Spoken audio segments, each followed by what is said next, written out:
yes, you saw the countdown. What did that mean? It's a countdown to the money bomb. What else would it be a countdown for? It is absolutely that, a countdown to the money bomb. Guys, I'm so happy that you're with me here a little bit past 6 p.m. on the East Coast.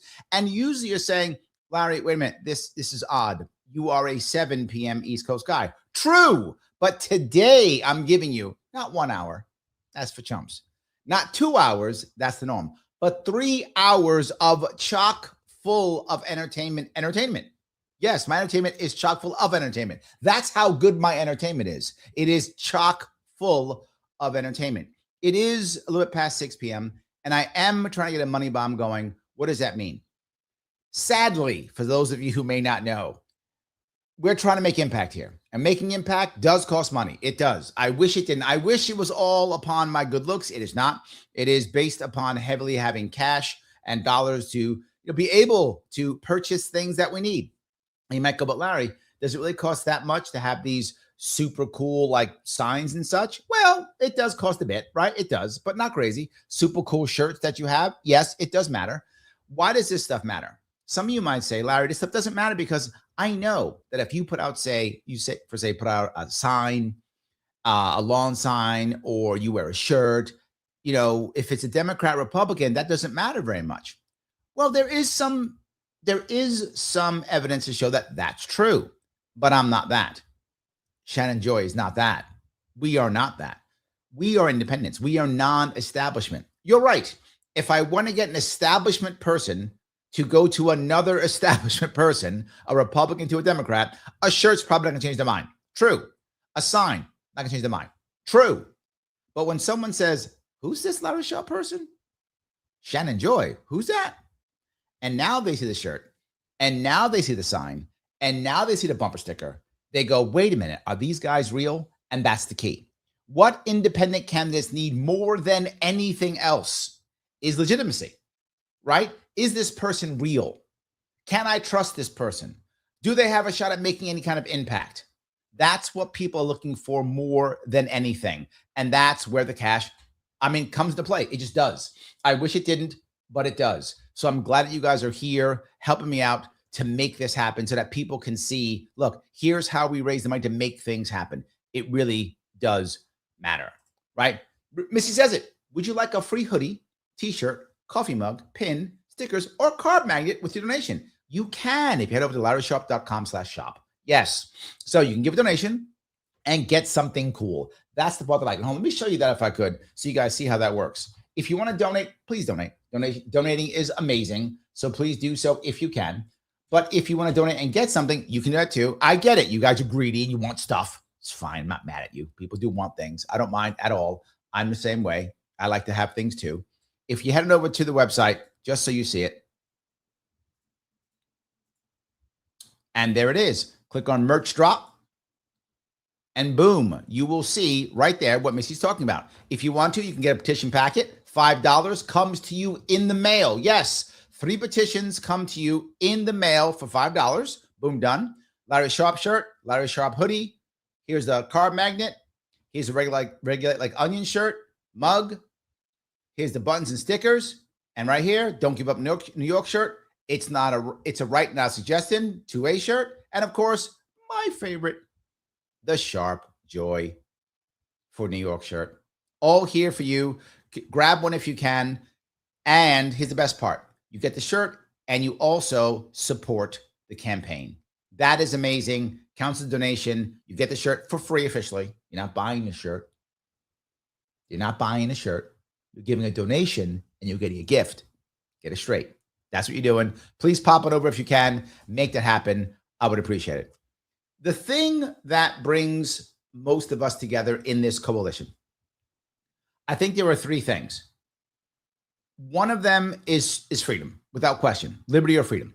Whether that's medical freedom, food freedom, school choice, right? Freedom is a critical aspect that we have here in this campaign. And sadly, the 2 major parties are not even speaking about it.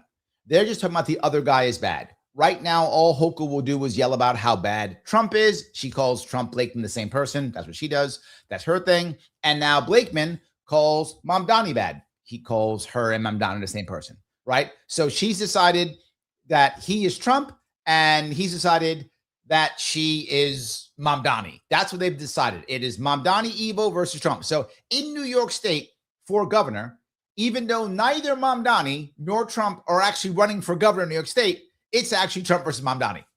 That's what we have in New York State. I don't know how that happened, but it is. But there's something you have that's not that. And that's me and Shannon Joy talking about the key parts of freedom. Food freedom, medical freedom. Oh my God, right? It's so important. But on top of that, how about freedom from things like, I don't know, AI and surveillance state, those type of free things? Who's talking about that? They're not. And that's the key. So I do want to bring somebody in. I know I said I have some cool people I want to show you, and I do. I do have some cool people I want to show you. One of them is going to come in, and I might yell at him just because I'm bored, but I might not. Depends how I feel. It is the man himself, Viva Frei. How are you, sir? Very good, very good. How you doing? Make sure I'm in the good microphone. My face doesn't look too shiny. It's hot in Florida already, so I'm glistening. It's hot. Well, yeah, you live in Florida. You don't live in New York. You live where all my people went. What's amazing is I joke that there's more New Yorkers in Florida than Floridians. And, yes. They say all New Yorkers are welcome so long as you don't come down and screw up the politics. And they say the same thing about Canadians. So yes. I have no plans on screwing up the politics of Florida. But, I can't control the other forces of evil that are out there. Well, here's the problem, right? See, New York State, this is a problem for us in New York, though. New York State literally used to, I mean, if you go back 30 years, there was a chance a Republican could win. Those days are over. And Florida used to be a swing state. Those days are over. Why? All the Republicans in New York went to Florida. So they made New York a solid blue state, and they made Florida a solid red state. Well, it is interesting actually when you mention it that way. I mean, there's some purple areas to Florida. I'm in Palm Beach County, which sort of is more purple than red. But no, one thing's clear is you chase out all of your intellect, you chase out your finances, you chase out the people who pay the taxes that you so desperately need to subsidize the system. And worse than that, they come down to Florida and spend the subsidies or their pensions that they get paid out of New York. It's a double whammy.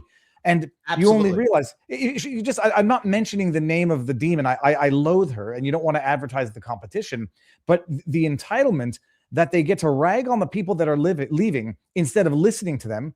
And then when the poop hits the fan, then they're like, oh, please come back. We'll cater to you.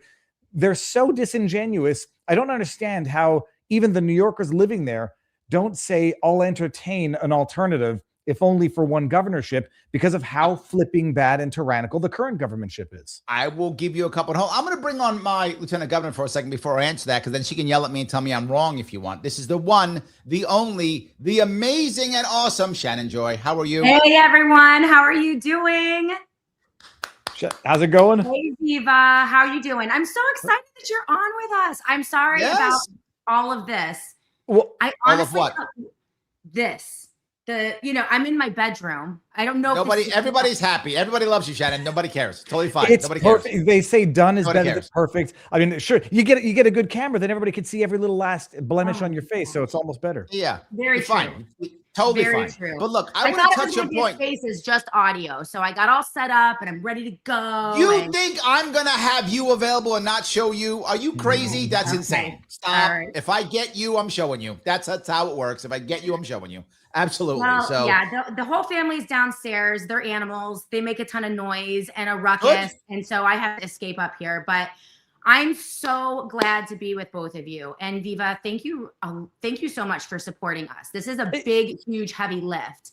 And I say jokes aside, like I made the joke about the libertarians because they are an odd group of people, and some states are more odd. But the bottom line is, like, it's you go on an individual basis at a given point in time, and you stop thinking along party lines. The existing dictatorship is terrible, and anything but would be better. But Larry, I've had him on the channel. You make sense, and you can't. Some people might not like all of your policies, nor will you ever like all of the policies of one person. Yep. But you're objectively smart, objectively thoughtful, and have a bright future in mind for the state of New York beyond the hellscape that it's currently becoming. So let me touch what you just said. What you've just said is you're right.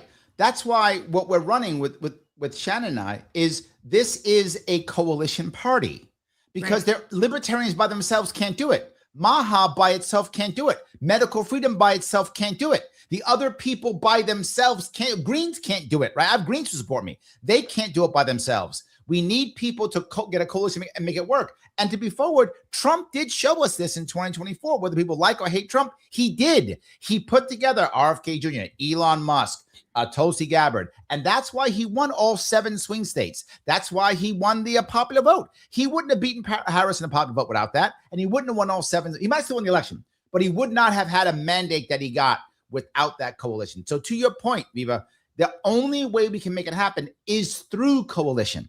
There's no other way. I came up with this term as you were talking, the coalition of the disillusioned. I mean, it's almost like a good rock band.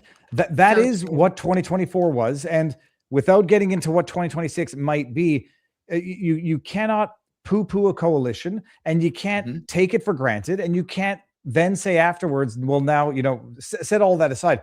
The coalition is how Trump won 2024. And like you say, you bring in the Tulsi Gabbard bubble, you bring in the RFK Jr. bubble, and you bring in the people who a lot of people have. It's a reflexive distrust or dislike of Trump. And it's wrongly based, but when they see other people who they say, well, I like Tulsi, she's been speaking the truth. I like RFK. So when it comes to the coalition of the disenfranchised at the state level, I just don't understand how people don't see it. But then again, I don't know the degree to which New York City. I can give you the answer. I'll give you 2 pieces. Number one, I was at many parties and election night, and I remember women who are over 50, who are from New York.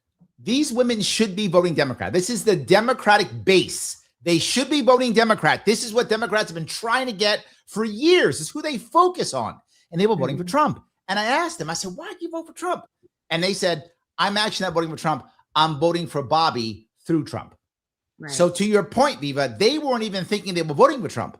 They were voting for Bobby Kennedy Jr., but they went through Trump. And people did it for Tulsi too. I'm voting for Tulsi. They were like, I'm not voting for Trump. I'm voting for Tulsi. Some people were voting for Elon. They were voting for the other person because Trump made that coalition. I'm trying to tell you though, right now, but this is why I think what we're doing is important, Larry. And this is why I came on. I mean, I would never have agreed to do this a year ago, 2 years ago. I know, I tried. But I think what so many people are seeing now is that coalition that they believed in, right? They came in and they voted for Trump thinking they were going to get a basket of goods and a basket of reforms. They voted for Bobby Kennedy thinking they were going to get a basket of reforms. And here we are now, a year and a half into the presidency, and it's an absolute disaster. I think a lot of people aren't happy. He's losing his coalition. Right? I agree. He's losing his coalition. And so that brings me back to what has been my heart and soul for 13 years since I launched my show. Out of a double wide trailer in a cornfield, by the way, a little tiny AM radio station 13 years ago. I remember. And here's the thing. You had me on when I was running for office. You had me on. I know. Everything is local. Everything. The reforms that we are going to get, we are learning now that there is no saving Washington, D.C. Washington, D.C. is Epstein Central. It is corrupt. It is wicked. Central. It is full of, listen, I mean, people. I'm not mad. I'm liking it. Keep going. Americans are traumatized by what they have seen in the Epstein files and the understanding that the corruption runs so deep in Washington, D.C. And let's not sugarcoat it. New York State is an incredibly corrupt state. Many of our states are incredibly corrupt. But the only way that we are going to fight back and win is from the outside in. It's going to be the market, the culture, individuals acting critical from the bottom up at the local level, and state governments allowing localities to do what they were supposed to do. All of the things, education, roads, bridges, welfare, taking care of the homeless, taking care of the needy. That was never supposed to be the purview of the federal government. Community, ever. You are right. It was always supposed to be the local government. So we're flipped upside down. But the only way to get to that localism that built the United States of America and made this the country that it was is if we can get somewhat good governance in state. We can get state governments to say, okay, we're out. We're going to leave you alone. We're going to do a few certain things that are within the purview of a state government, but we're going to allow individual communities to take care of their own and to be free to take care of their own.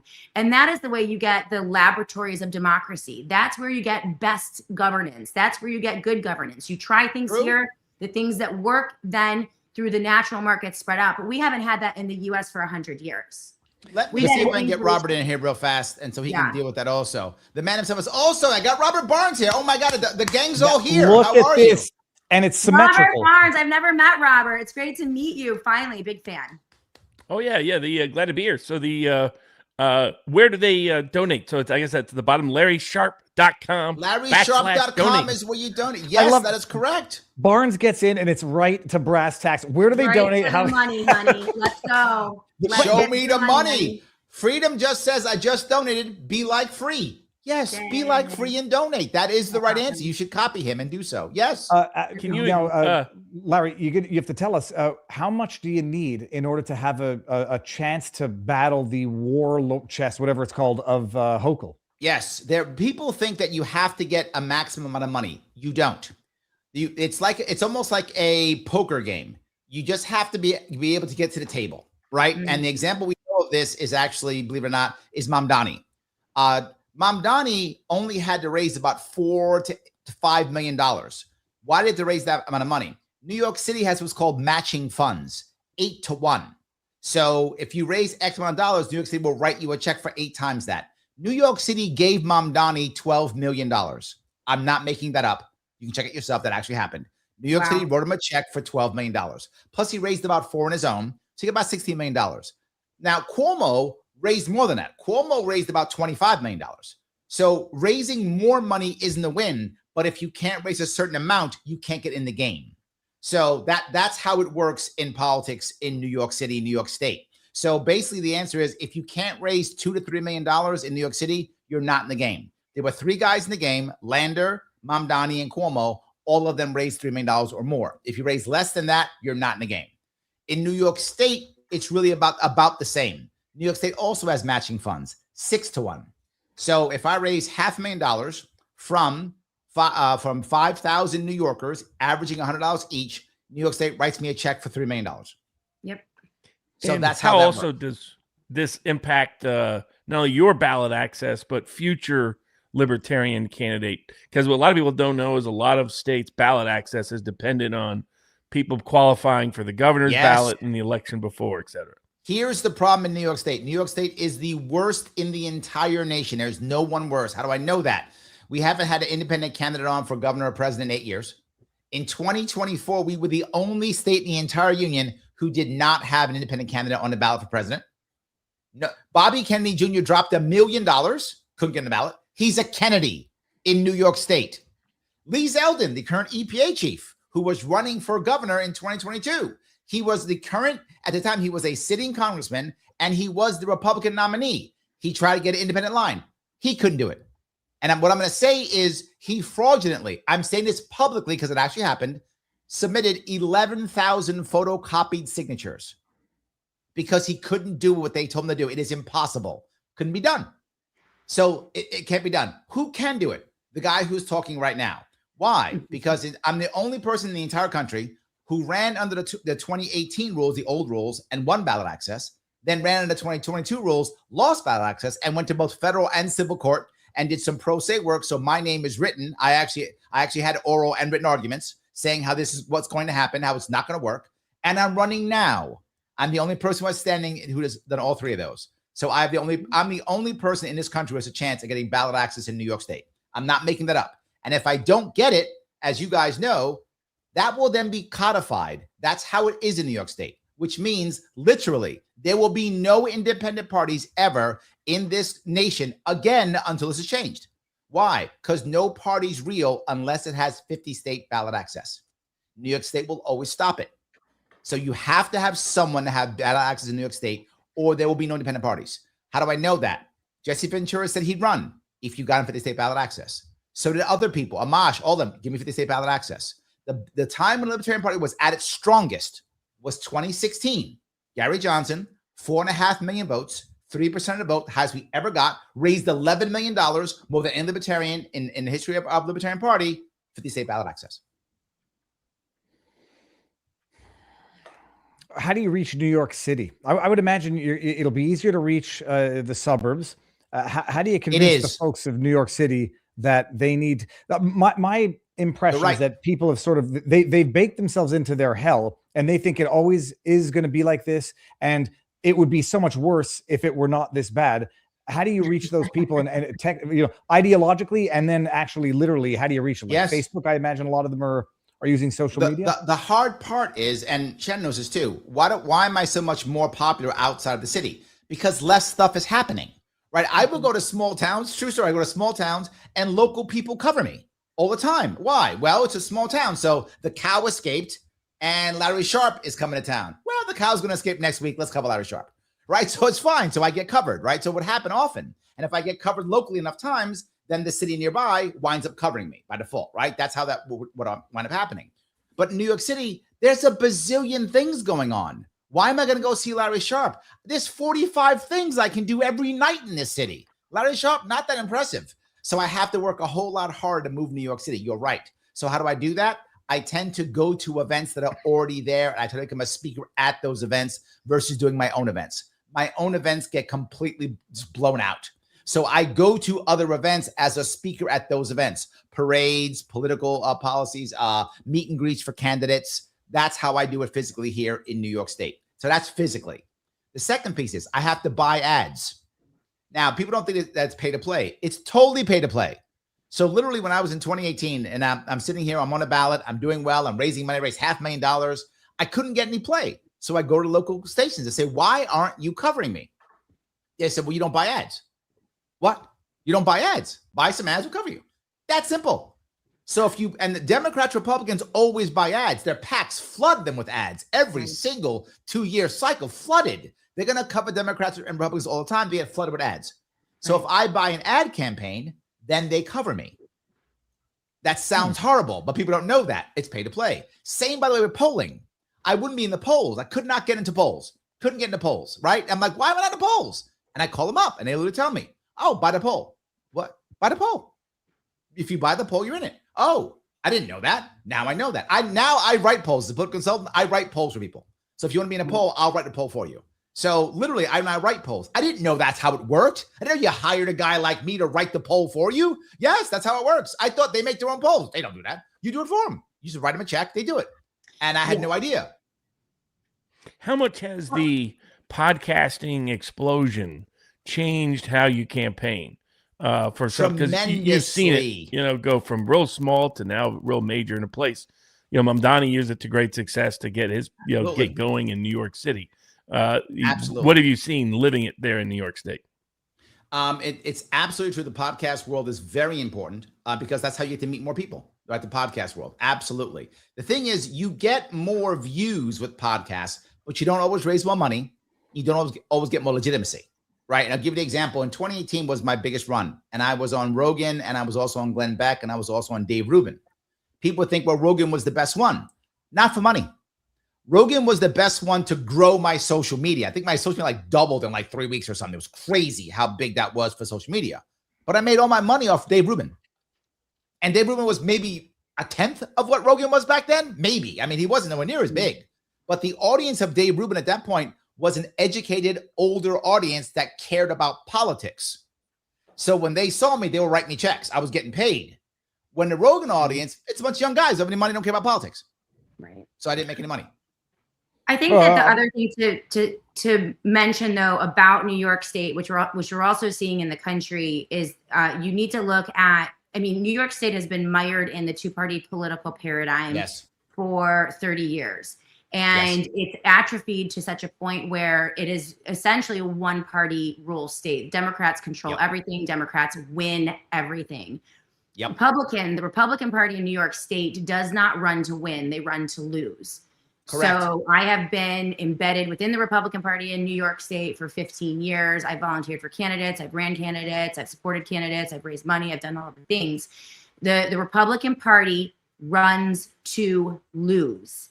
It's a machine. They enjoy the second, tier position in New York State, and they engage with the Democrats in a power sharing arrangement.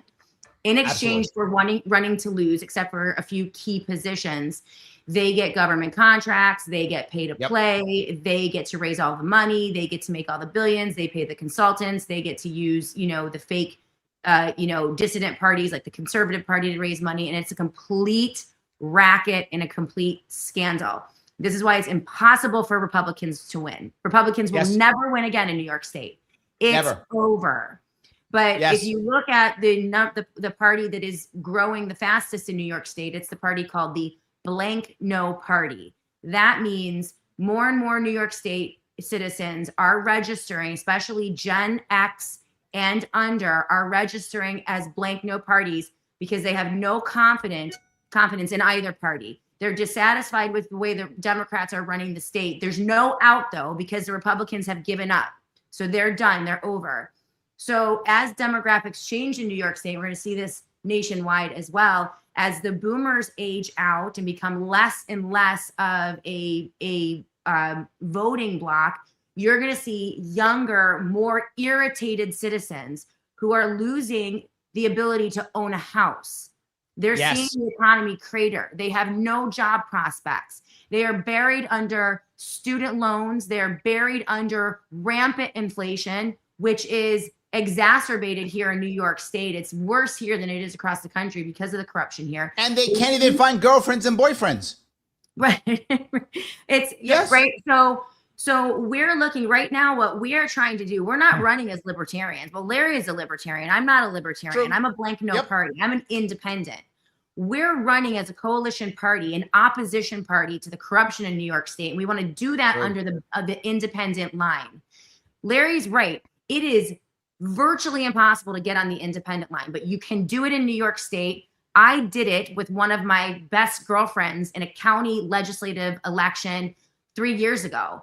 And we were able to go in and gather enough signatures. We got her on the independent line, and she secured 30% of the vote, which is unheard of. It was the highest vote get in the history of Monroe County and perhaps the history of New York State for a legislative seat for an independent. So that goes to show you, if you can get on the ballot in New York, we can change politics 100%. Across the country, and we can begin to ignite the independent coalition of disenfranchised voters who are sick of the uniparty.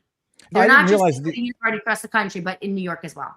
These demographics, and you'll correct me if the numbers aren't totally accurate. Largest group is the Democrat Party of registered voters, 6 million. Correct. Second largest, no party unaffiliated, 3.3 to 3.7 million. And you've got about 12 million registered voters in a state of there's about 18 million New Yorkers, give or take. About 12 million New Yorkers are eligible to vote. About 10 million are actually registered to vote. About 47% are Democrat. 23% are Republican.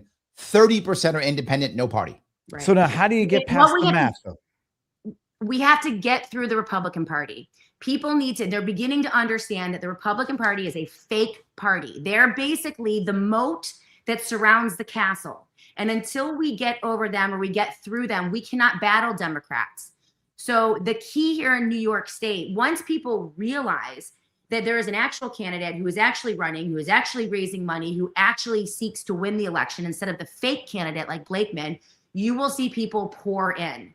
And then there will be excitement. And we won't have the stain of the Republican Party, which quite frankly has been a disaster here in New York State. And a lot of people don't want to vote for Republican. Yes. Yes. So let me give you the answer, Viva, if I can. The answer is polling. It sounds silly, but it is. We know this, again, from Jesse Ventura in Minnesota. That was the last time we had an independent governor in this country. Generally speaking, if someone gets about 20 to 25% or less in a poll, they will actually get about half at the actual voting booth. So if I poll at 15, I'll get 7. I poll at 20, I'll get 10.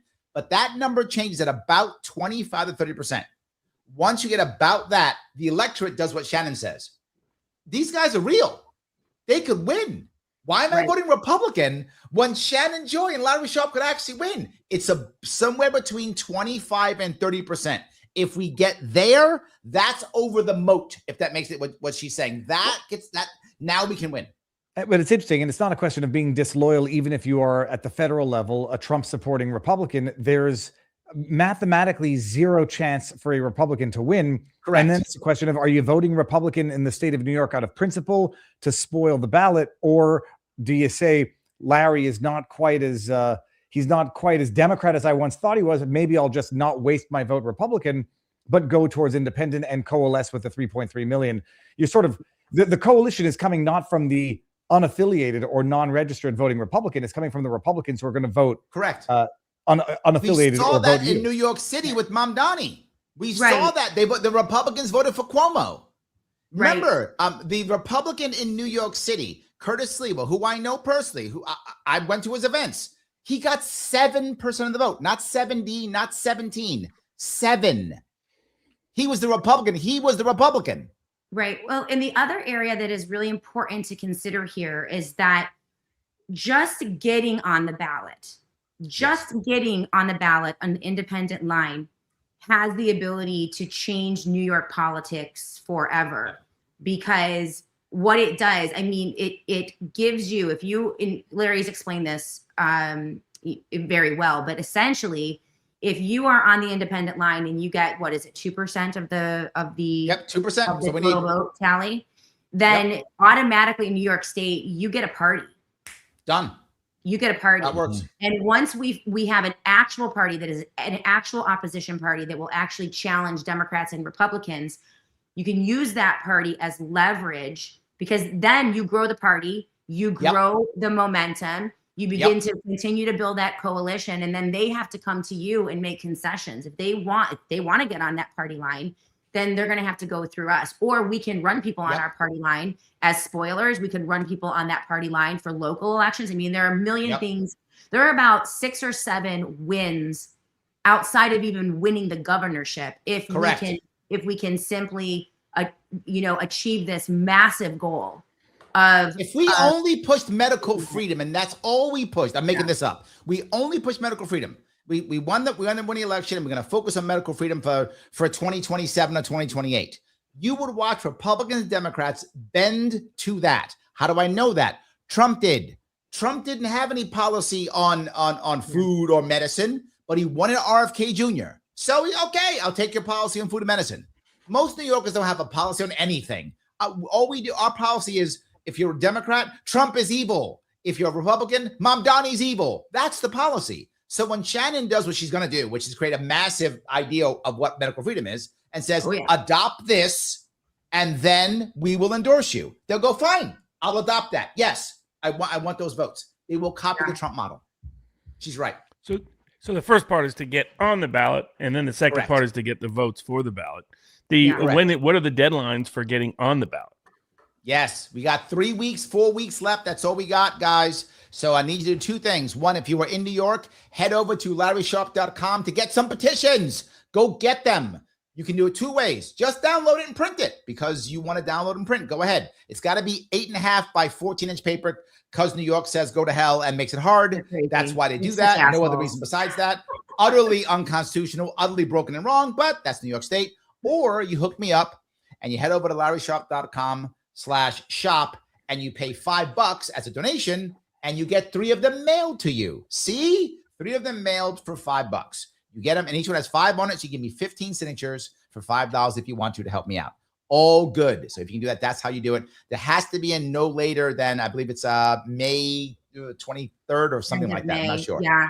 I've had a great time. I've been going out. I've been hitting Park Avenue. I was just at my salon getting my hair did this afternoon. And I was talking to all the ladies in the salon, and the girls were unbelievable. They're like, well, what party are you running on? I'm like, I'm on the pissed off party. We're opposition. Yes. And they're like, let's go. And so they're all, signing my petition.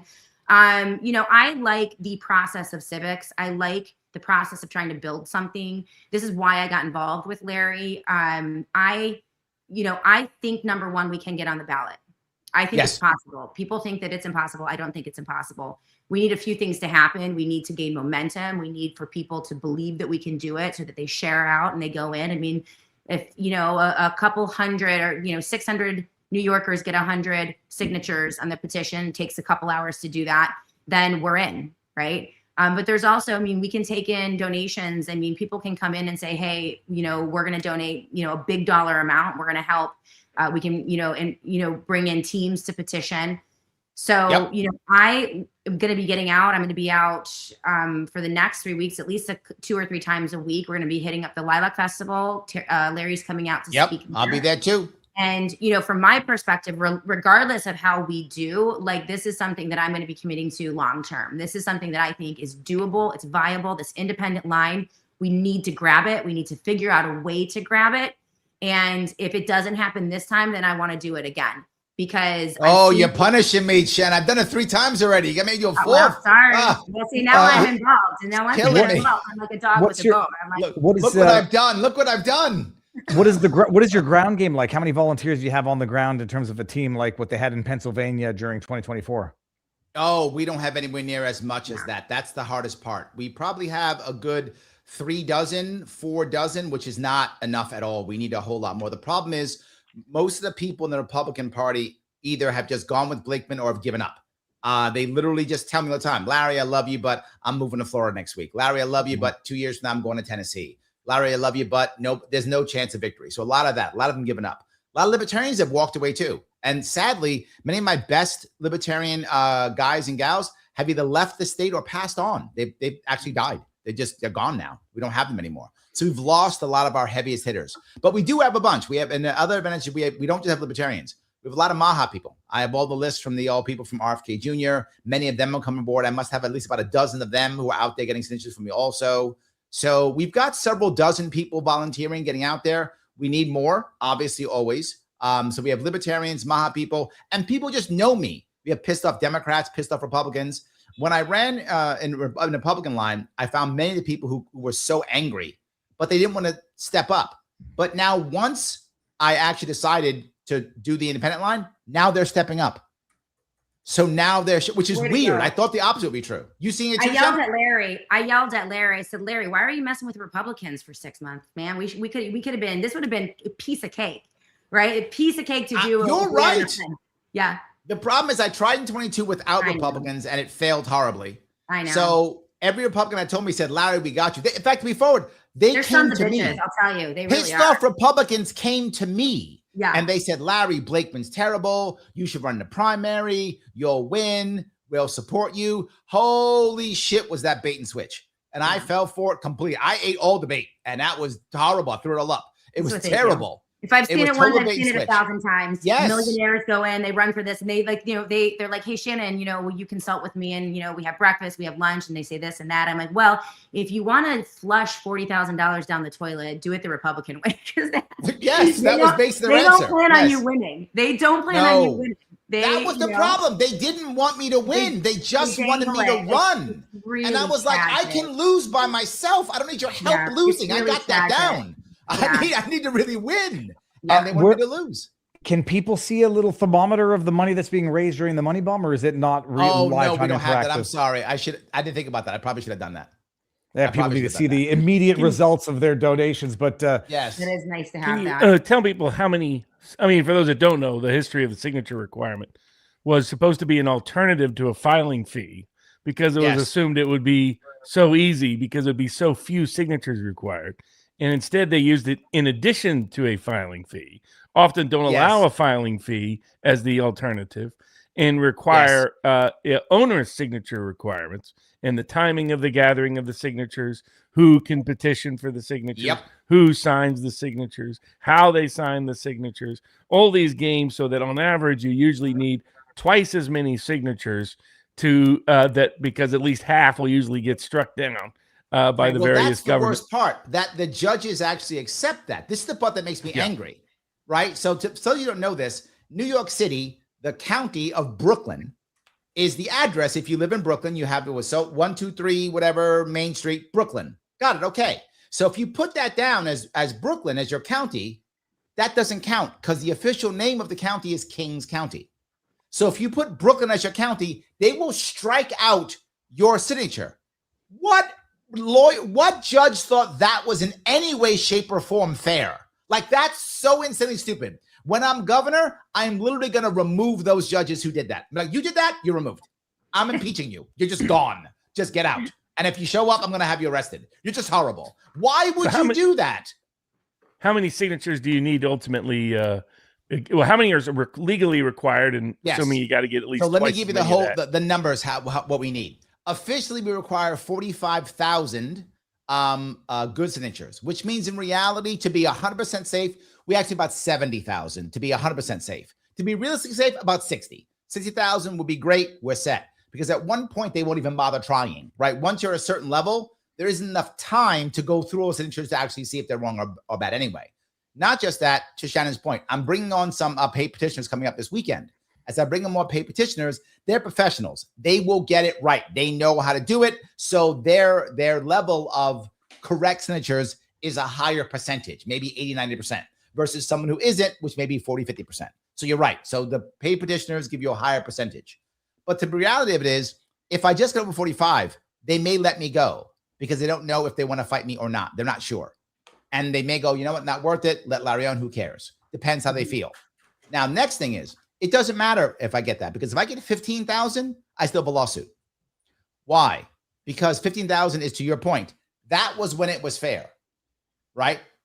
For those of you who don't know, if you go back 5 years ago now, 6 years ago now, the rules were 15,000 signatures during the summer when there are fairs and people are out and the weather is good. And it was doable. The Greens would get on, we would get on the ballot, people could get, it could be done, right? Then they said, wait a minute, Larry Sharpe just got ballot access the first time ever, the Libertarian Party, and he had 107 local victories. To what Shannon's point, I crossed the state in 2019, and I had there were 107 libertarians elected in 2019 in New York State. We went from 0 to 107 in 1 year. They were all local. We had one DA, but most were like, city council, water board, but all local, but we got them. Cuomo said, that shit's got to go. And he changed the rules. He went from 15,000 to 45,000, tripled them, and then moved the period, which, as you say perfectly, Robert, it's arbitrary, into a place where in New York State, we still have snowstorms. And there is almost no fairs, none. He moved it there and did it in the budget. Didn't even pass a law, put it in the budget. Destroyed my party. So at that point, of course, you lose ballot access. I run again. And when I run, I get like 43,000. I couldn't get 45,000 when I did last time. So I go anyway. And I sue. And I said, this is unfair. No one's going to get it. You are creating an aristocracy. And I have that in my written argument. You are creating an aristocracy, right? Only the people who are powerful are going to win. No one else can make it. It's impossible. They said, no, it's very reasonable. Don't worry about it. Well, here I am again. So if I get 15,000, I'll get in the ballot. Here we go. And usually, what's the cost? Is it something like? I know it's very different times, but per signature petition circulation cost can go be several dollars per signature. I don't know what it currently is going up in New York. It used to be around $8 or $9. Now it's more like 18 or 20. Right. It's crazy. So if I want 50,000 signatures, that's like $1 million. Yes. Right. Yes. But let me add, my team is bugging me. One guy asked, he says, Viva, what policy or issue made you support Larry and Shannon? Was there something that made you want to support us? Did you? Yes. What is pardoning Dexter Taylor on day one. I mean, that in and of itself is the deal maker for me. The Second Amendment, you make some good sense on Second Amendment issues. Your immigration, I know that it won't please some of the hardliners on the, I don't say the far right, it won't please some of the hardliners because yours is a pragmatic, realistic solution to a problem that the preferred solution for those on the further end of the spectrum don't want. Pardoning Dexter Taylor and impeaching that judge. Those are the number 1 and 2, but I'll lump them together as the reason that sold me. Plus, you're a decent human being. And thank you. You make good sense. And it's almost as though people are not used to an actual decent human running for politics. They are used to the fake veneer of actual awful people who they assume are evil liars, and they just want to have the bestest evil liar on their behalf, as opposed to an actual person that sincerely cares about bettering people's lives. But no, short answer, Dexter Taylor and Judge Darkey, impeaching her and freeing him on day one. Absolutely. She has to be removed. Absolutely. She's the one who said the Second Amendment, don't bring the Second Amendment into my courtroom. So don't bring the Bill of Rights into my courtroom. I'm a judge. Who needs that Bill of Rights? Gets in the way. They locked up a man with no criminal record who took him away from his kids, 10 years at 50 some odd years, and said it's better to have a ward of the state in prison than a tax-paying intelligent citizen bettering the lives of everyone around him. It's insanity. And no, I mean, and that, the health freedom, the food freedom, it's big. It's big outside of New York City. And I don't think the people in New York City, they just want to make sure that their grocery stores are stocked. So to the extent that they have their artificial feeding grounds, they'll be fine, but they don't appreciate necessarily what it is that goes into actual farming and feeding a state and a nation. Right. There we go. Right. Excellent. Barnes, do you have a feeling about any policies that kind of motivate you? Well, my view is I've long been an advocate and represented a bunch of independent third-party candidates across the country for about 25 years. My view is that the ballot should be controlled by the voter, not the bureaucrats. So that the voters should decide. We should have as many choices as we want and as many choices that are going to be on there. So the more choices, the merrier. The idea that the two-party system should dictate to us that we can only pick amongst the two parties is denying us our franchise and the only political capital the ordinary person has, which is their vote. That most people don't have donor capital. Most of them don't have special press access. Most of them don't have any of those things. So the only time their voice matters is when their vote can matter. And the only way their vote can matter is if they have maximum choice. And you look at the long history of America, it is third-party independent movements that have moved the country in the direction that was necessary to salvage itself, often from ostentatious ossification. And that's what we're seeing right now. I mean, look at New York. You got Hochul, who's a joke. You got the Republican candidate, who I still don't know why he's running from New York. It looks like he should be running from Tel Aviv. You look at what he's about. He's a joke.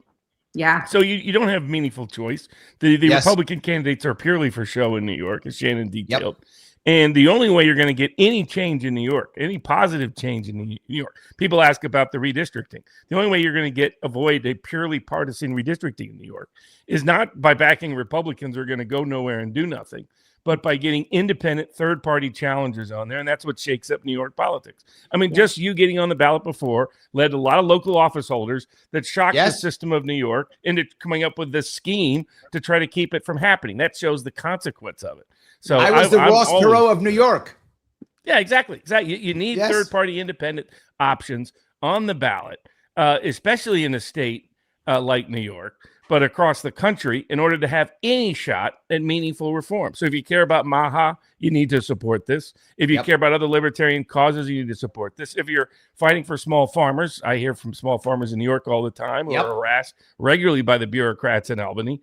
You need to support this. If you want more financial freedom from the restrictive regulatory system that favors the boys on Wall Street and not the folks on Main Street, then you need to support this effort. So financial freedom, political freedom against the censorship state, against partisan redistricting, against all of that, food freedom, medical freedom, all of it are voices that are only going to be heard if people get together and help you folks get on the ballot. Yeah. I will add one more piece as to why I grabbed what I really went after Shannon. I went after Shannon months ago, right? She finally said yes. And the reason was when it comes to things like accountability and corruption, she has been screaming about this for I don't know how long, for just forever. She's been like, what about accountability? What about corruption?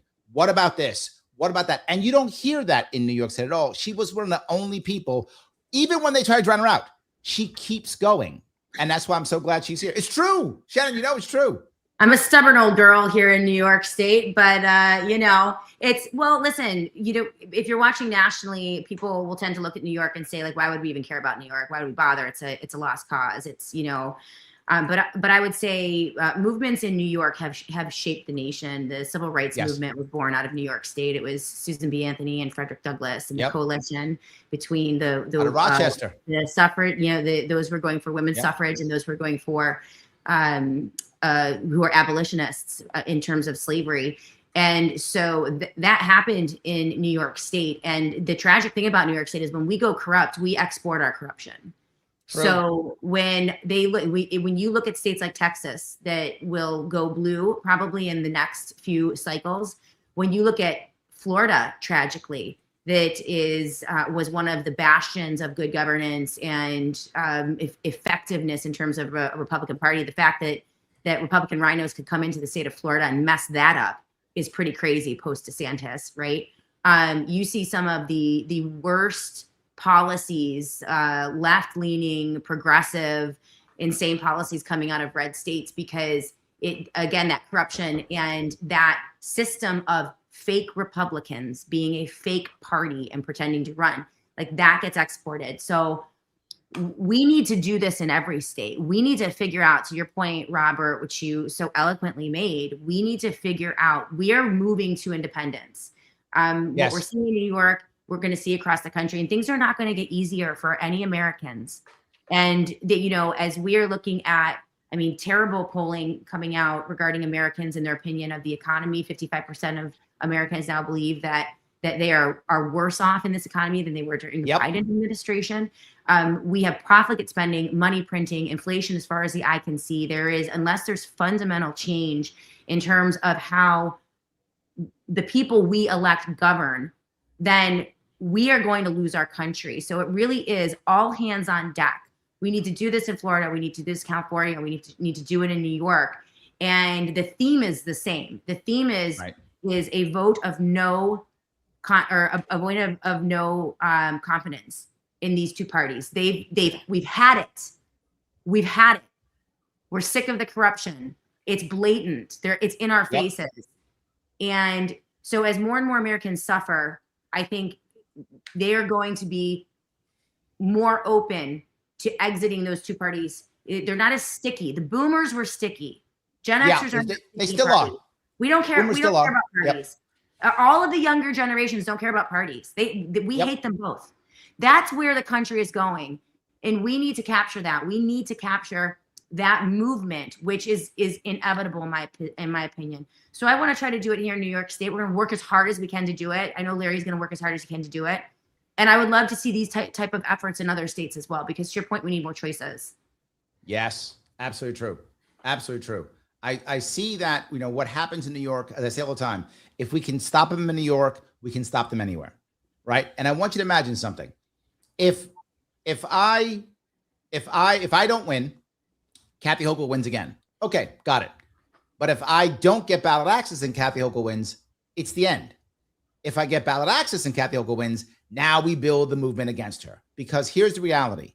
In the next 2 cycles, Republican Party in New York State will no longer be able to field statewide candidates anymore. I mean, candidates for the state. They won't be able to, because no one will do it. Blakeman does it because he's 70-something years old. He'll take the L for the team. Yeah. That's why Sleeper did it. He's over 70, takes the loss for the team. How do I know that? In New Mexico right now, the Republicans don't have a candidate for governor already. Too blue. Already screwed it up. Can't do it. In Nebraska right now, the opposite is true. There's no Democratic candidate for senator. You can't get him on a run. It's independent. Dan Osborne's running.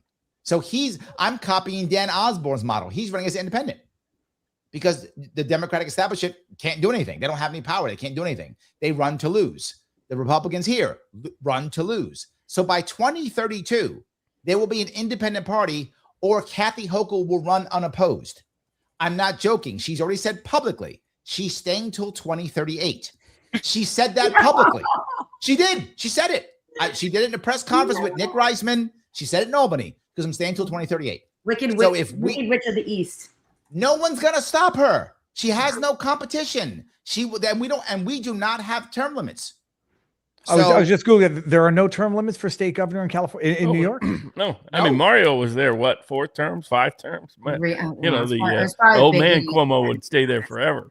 Yeah. Sitting on a shining hill, I guess, is what Albany was for Mario. See that? So sitting on a shining hill. He was good the whole time. I love that. Exactly right. Can we get rid of that monstrosity that is the government, that big box in the middle of the, oh my gosh, New York and Albany, it's so ugly. You're not wrong. You're not wrong. Yeah, I mean, it's the type of buildings that communists build. It's the ugliest thing I've ever seen in my life. It's horrifying. Yes. It's like 3 city blocks of a big. Have you ever seen the movie, the Planet of the Apes movie, where it was like they were showing that from like the 70s when they were showing how the apes became the masters with Caesar, that kind of like communist dystopian place. That's what Albany looks like. It looks exactly the same. It's exactly the same. Anyway, I completely agree. So no. I'm happy. Digress all day long. I'm happy you did that. Look, the reality of it is people need to see that we are serious, that we can actually make change, that we actually want to make change. The problem right now is the Democrats have no reason to make change, and Republicans aren't going to win, so they don't bother making change. Here's the thing to remember. Neither of them have an actual policy team. They only have communication teams. I'm not joking. If you go to Blakeman's website right now, there's no policy tab. It doesn't exist because there's not any policies. Why bother? He's not going to win. Who cares? No one knows who his lieutenant governor is. He doesn't even hang out with him. Why? He's not going to win. Nobody cares. That's the point, right? Crazy. We're trying to make things happen, and now Shannon has punished me by saying, well, she's going to make me run again in 4 years. So she's already punished me again. This whole independent like I've done it before. Like it's work, but you can do it. Like you can get it done. We're under the gun right now. We don't have a ton of time to get it done this time, but I still think it's possible. And listen, we should talk about money. Larry, we should talk about asking people for money because that is. Guys, let me say it right now. If you can give, you should give. Why? We are under the gun right now. We have about 4 weeks left to give. Larry, I'll give you next month. Don't give me next month. Give me now. I'm not joking. If you can give it now. Now, what's the minimum maximum? Please do not give less than $5. Why? Because for matching funds, the minimum's $5. So if you can give $5, give $5. Great.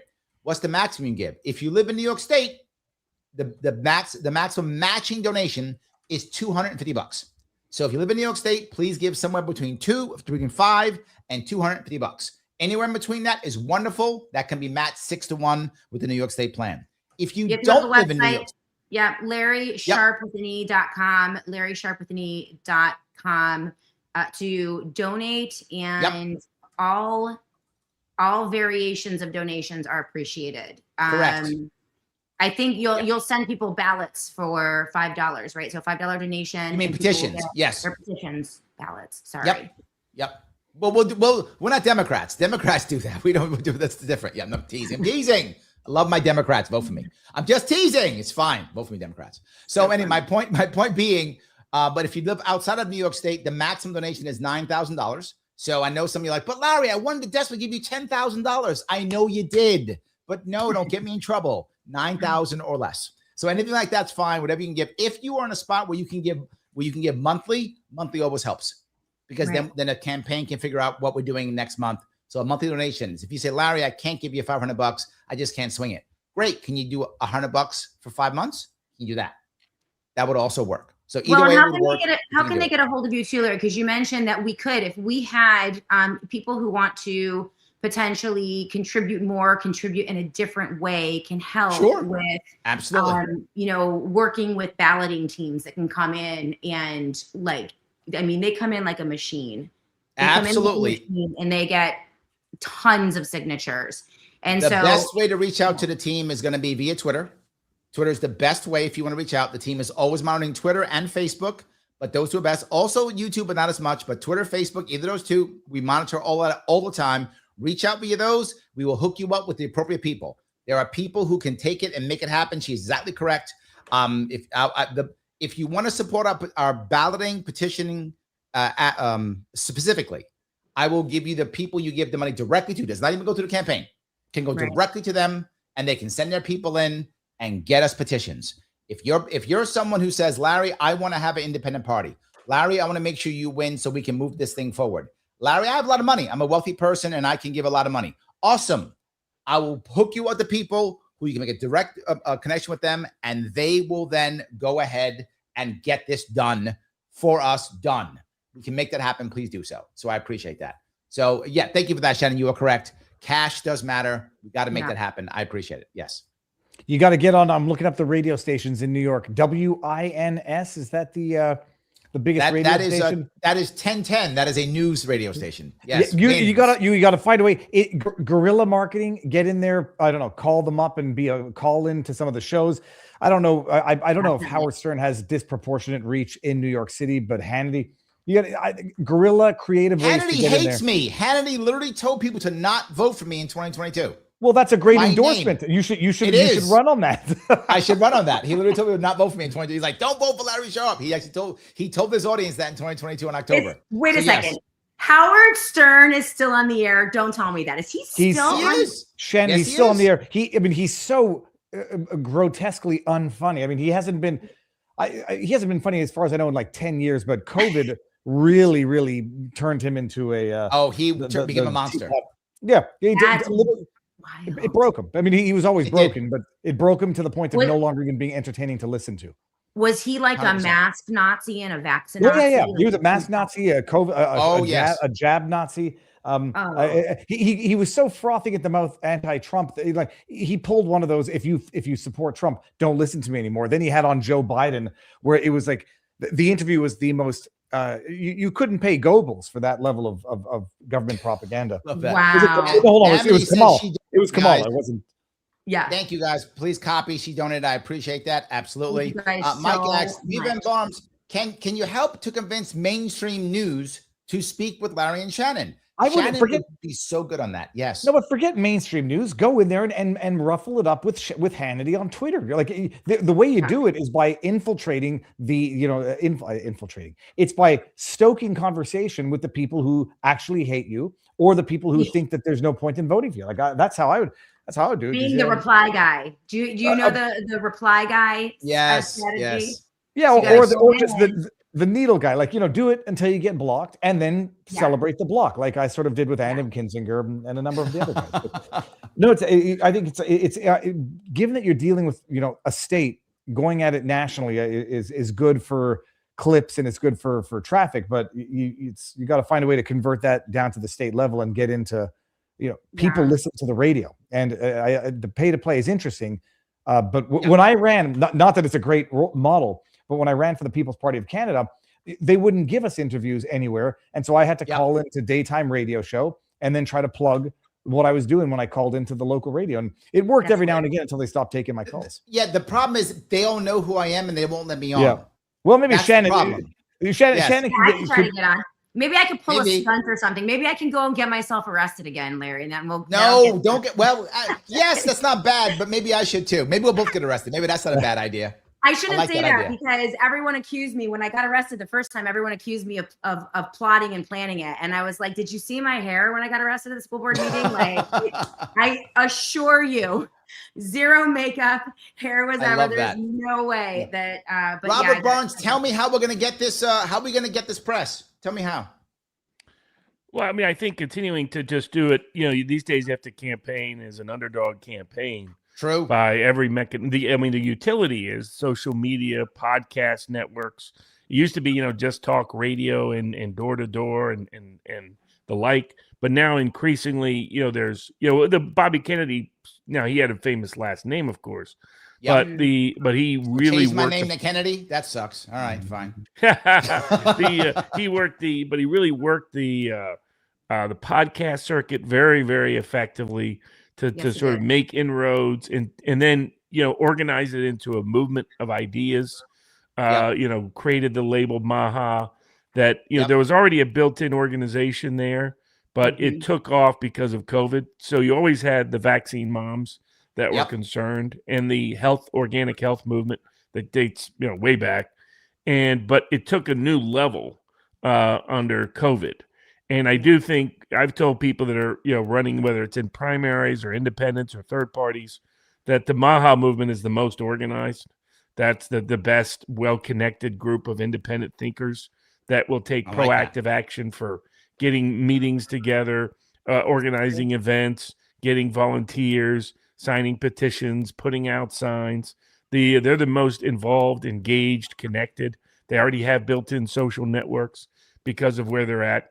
I love it. Yeah, guys. You have the churches and the labor unions. They're a little trickier to get into these days. New York in the old days, sometimes the unions were accessible, but less so. No, when I go to churches, if I'm not a Democrat, they literally walk out of the church. Happening more than once. They just walk out. No, exactly. They literally walk out.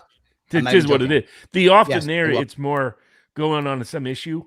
For example, we tested at 1776 Law Center the popularity of ending all forms of immunity for government officials when they violate your rights. No matter what it is. But right, guys, I'm sorry. I have to put some money on right now. He's literally in an airport. I got to bring him on right now. Spike Cohen. Take care, everybody. How are you, Spike? Spike Cohen is here. Awesome. I am here. How are you, my friend? Hey, everybody. I'm doing well. You're literally in an airport. Doing well. I am literally at the Cincinnati airport. I just went through the absolute beacon Oh, we just lost him. Larry, also, just I'm going to duck out also because I got to get back to my kids' baseball game. But anything I can do, anytime, Shannon, we'll talk offline and we'll get the guerrilla marketing campaign going. Let's I go. love it. Let's do this. Let's have some ruffle some feathers. I love doing that. It's the easiest way to. There's something in there about flying. You can't fly without rustling from feathers. Whatever. We'll do it. Shannon, Larry, Godspeed, and we'll talk to you soon. See you. Great Have a good one. All right, Larry, and I can pop on. I'm back. I'm going to stand very still. Don't move. Okay, there we go. Yes, Don't move. There we go. Shannon, do you have to run? If you've got to run, go, my dear. You've been amazing. I should go. Yeah, I should definitely go. But I do want to say hi to Spike Cohen because you're just so great. And we really, thank you, Shannon. My audience loved you, by the way. You are doing such unbelievable work. And I'm super, super thankful for you coming on and supporting this effort. But yeah, I do actually, it's around dinner time. It's a little past dinner time for the kids. So I should be popping out. But great work. Always good seeing you. All right. Bye-bye. Thank you, Shannon. Good to see you.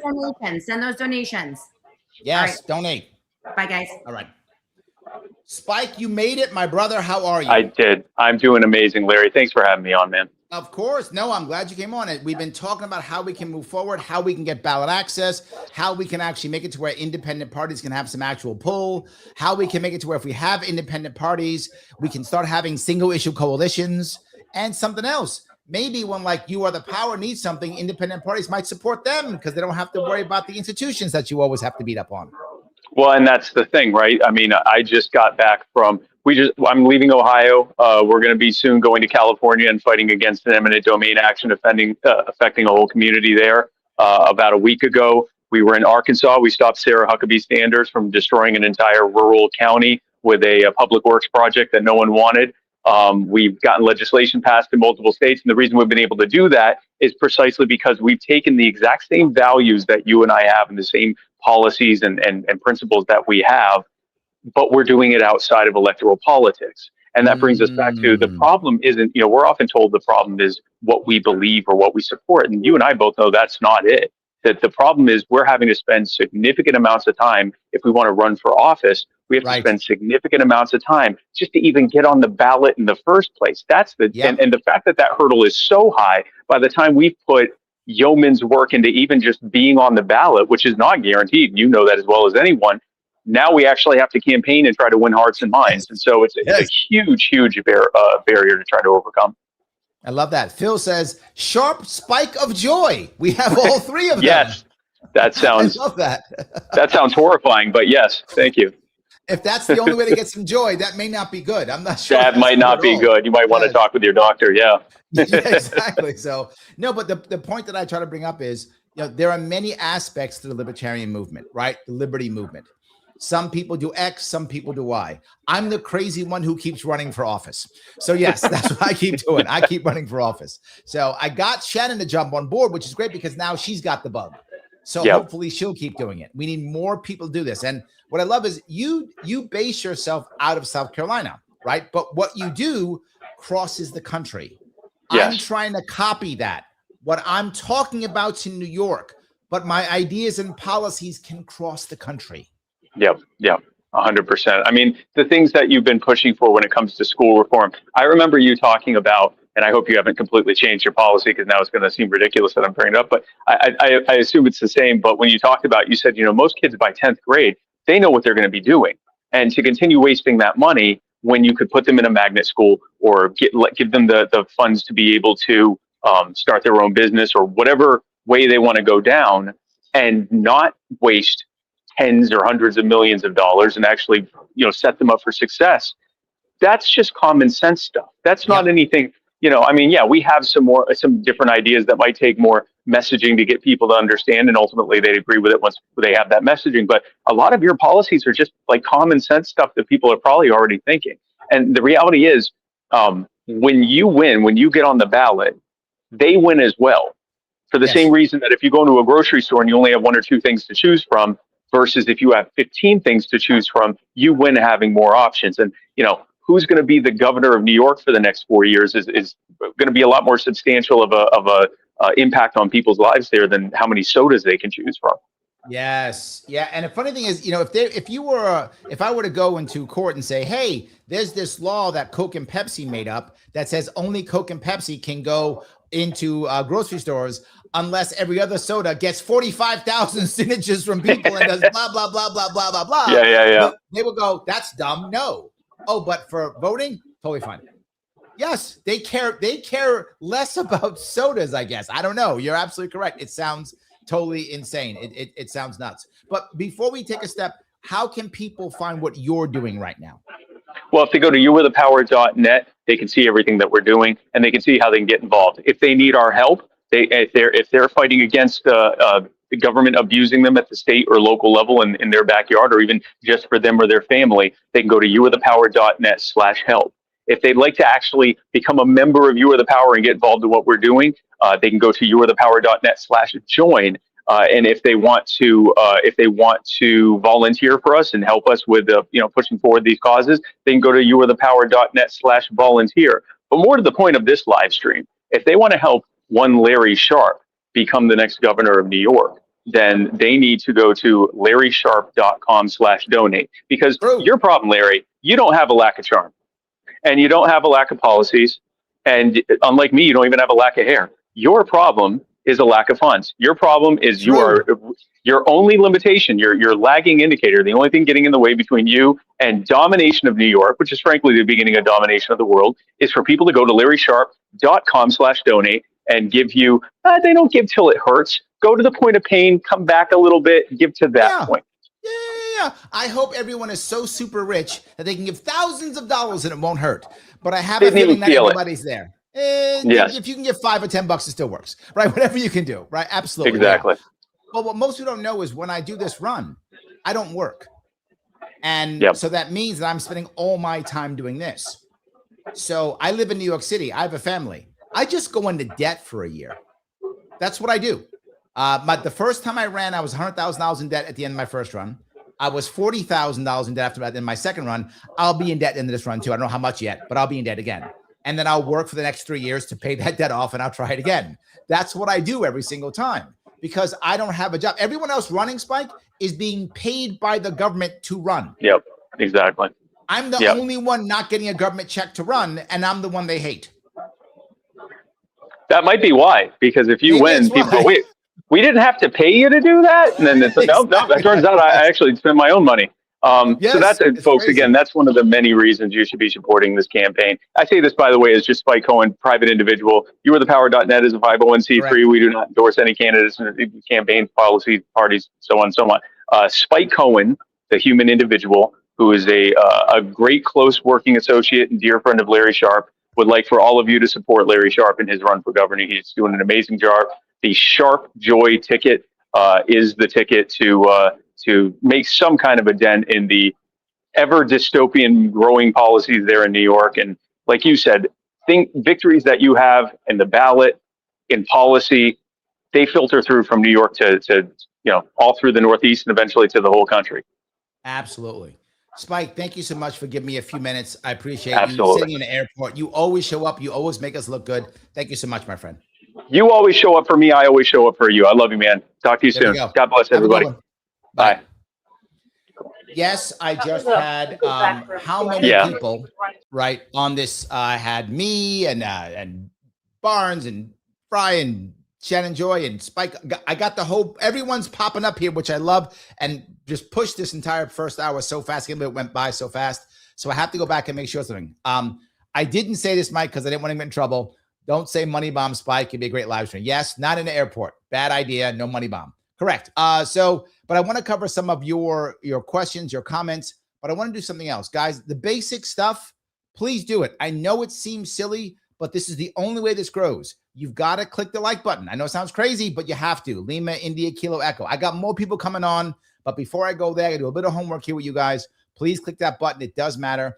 If you have not shared this or reposted this now, please put it into a Facebook group, share it on, repost this on X, share it someplace, whatever the case may be. It does matter. If you haven't done so, please do so. And of course, please subscribe to this channel if you can, right? Wherever you're watching, whether you're watching it on, if you're watching it on Rumble, if you're watching it on YouTube, wherever you're watching it, X, please make sure you subscribe to this. Also, all these things matter. It's how I begin to grow. It's how people make this happen.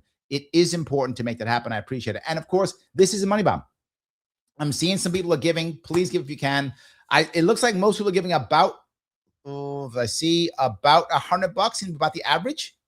Some people giving 50, some people giving 100, 200, 250. So people are giving. So please keep giving, guys, if you can. It does matter. Everything you can give, please. LarrySharpe.com/donate. It's going towards petitioning. If we're able to get enough petitions, about enough signatures, we get on the ballot. If we get on the ballot, all of a sudden things change. Spike's not wrong. Barnes is not wrong. Once we get in the ballot, now everything opens up. Shannon and I are talking about this idea of having a coalition party where other people can come in and begin to run locally. You can't do that right now. Not in New York State. You can't do it. It is a problem. We have to fix this to the best of our ability. This is how we do it. The second piece that Shannon was talking about was the idea of corruption. How can you adjust or deal with corruption or accountability when both sides are working together? When they're both corrupt? It's not how that works. It just can't be done. Let me grab a couple of comments. Many of you are commenting. I'm going to try my best to start getting some of these comments in. I know I've been talking to the people, so of course it slows that down, obviously. So Brent is in the house. What's up, Larry and Shannon? Appreciate that. Yes, absolutely. Let's see here. 99 says, don't know everyone here, but getting Spike and Maj on is dope. Spike and Maj are some of the guys who always show up for me. Maj shows up. Spike shows up. These guys are great. They've been supporting me for a long time. I've been supporting Maj for a long time. So true story. When Maj ran locally in Philadelphia, he didn't do very well at the end. And he was upset. I went down to Philly and chatted with him and said, look, stay in the movement. Let's keep moving. I got my ass kicked too. So we both got our butt kicked. It's how it works. Sometimes you just got to keep pushing. I'm one of the rare people who just keeps going on and on and on. And that's the key. Free has reposted the stream. Thank you. Yes, every repost does matter. As you keep reposting, it does work. Terry's got the popcorn. I hope I've been entertaining so far. I'm trying to be entertaining so you guys see what's happening. It does matter. D says, get 3 petitions mailed to your door by donating $5 for the petition bundle at the top of the page, and or pick up some merch by donating at LarrySharpe.com/shop. She is correct. Hold on. Do I have my shop here? I want to make sure I have my shop so you guys can see it. She is correct. If you head on over there, I will share my screen so you will see what she's talking about. If you head over to LarrySharpe.com, there it is. If you click on merch drop, if you you just go to top, you see, here's the petition. The signatures right there, the download instructions, and the FAQ. Download your petitions and then mail them to this. Is the campaign. This is the campaign address. If you want to mail a check, you can mail a check here too. If you're like, Larry, I don't want to give you a credit card. I want to do check. You can do it right here. Mail to this address. Totally works also. Hit merch drop and boom. Top $5. You get 3 petitions mailed right to you. Physical petitions mailed right to you. Have your friends sign it. Remember one rule though, you cannot witness your own signature. Someone else must witness your signature. There's also Larry Sharpe Governor shirts. I have one of them here. This is an old school one. I got new ones there. Hoodies. I got the regular like onions for my weed policy. I got the mugs, stickers, and of course 3 other shirts that are kind of cool. We have the Don't Give Up New York shirt. Not too shabby. I like that one myself. We also, of course, have the It's a Right, Not a Suggestion for the Second Amendment, right? Larry Sharpe for Governor. And of course, we have the newest one we have, which is the Sharpe Joy for New York shirt. These are all cool shirts. Grab them if you can. It supports the campaign. It's a good donation. You get to wear them. People see it. It does matter. You see, I wear lots of Sharpe merch. It is important to do so. So please, if you can, jump on board or just donate if you can. Or petitions, whatever makes the most sense. All of them are good. All right, I grabbed that. Let's see here. It looks like, someone says, no Larry Industrial Complex shirt yet. Okay, one of these days. I don't know what that actually is yet, but I'll figure it out. Terry says, yes to medical freedom. Medical freedom is one of the things that unites so many people. But who's talking medical freedom in New York State? Nobody. All they say is other guy bad, right? We start having medical freedom conversations, things begin to change. They really do begin to change. And that's what I'm trying to achieve. I want real change. You might go, Larry, but what if you don't win? All right. Obviously, I'm running to win. But even if I don't, you've watched how particularly Hochul now is starting to copy me. She's copying my ideas. She's copying what I'm saying. So people are paying attention. So, all right, I'm looking over at Rumble, guys. Rumble so much. Thank you for watching over Rumble. CIA Torture Camp says, we got Donald W. Bush. Cute. And Plum says, is Larry in the ballot for November? We are working on it right now. We're not there yet. We're getting signatures, trying to make it happen. Space Jason says, just donated. Like it. CIA says, sharp spike of joy with informed consent only. True. Only if you want the sharp spike of joy, then you should obviously engage in it. If you want it, consensual. Look, we're all about consent. So he's not wrong. I do appreciate that. He is not wrong at all. All right, let me walk down a couple more of these. We also need, Missy's right. We also need volunteers, guys. If you want to volunteer, you can have LarrySharpe.com/volunteer. Let us know. We're happy to get people on board to help. Terry says Florida's full. I want people to stay, Terry. I've said this before and I'll say it again. One of the most important things is to get people to stay in New York. I am the only candidate who has said it back in 2018. Within my first 4 years, I'm not guaranteeing that people will come rushing back. I'm not. What I'm guaranteeing is I will stop the bleeding. That's what I can do in the first 4 years. After that, we'll figure things out. I hope we can get people coming back. I got to stop the bleeding first. We're losing over 100,000 people every single year, sometimes up to 300,000. That's how much we're losing. So, yeah, we have to make that change. We just have to. I don't want I would like to not happen. Ymir says, Larry Sharpe for Governor of New York. Thank you. I appreciate that. Yes. All righty. Bronna says, I had a blast last night and met some. Oh, yes, we had a nice time last night. I agree completely. Going on that show is fun, particularly when I'm hooping and hollering with Lou Perez. People like that. Lou and I have been friends for years. That it's almost like buddies getting together, hooping and hollering. Yes. Christopher says, I was ready to vote RFK for POTUS, but he had too many hurdles thrown at him to handle. It's true. And that was the hard part, right? This is why most people quit, Christopher. If you look at most people who run for office as independent, they run one time, never again. It's a swamp. There are horrible people who will backstab you in it. I get backstabbed every single time I run. Got backstabbed this year already. Got backstabbed this year already. They will backstab you and not care. They will treat you like you are the worst person on the planet. They will lie to you. And then you think for a second that it's going to be about fixing things or winning. No, it's about getting paid. So many people in this world already believe that the empire is burning and they just want to grift while the grifting's good. I'm not that guy. I'm the guy trying to fix things. I'm the guy trying to make things happen. I'm the guy with policies. I'm the guy who's here trying to make things happen. I think RFK was too. I think he's still doing it. I think some people are unhappy with where he's gone here or there. I get it. But I'd rather have him there than not. That's what I would say. I'd rather have him there than not. That's what I would say. Chris says, last evening walk with my dog at night is always reserved for prayer.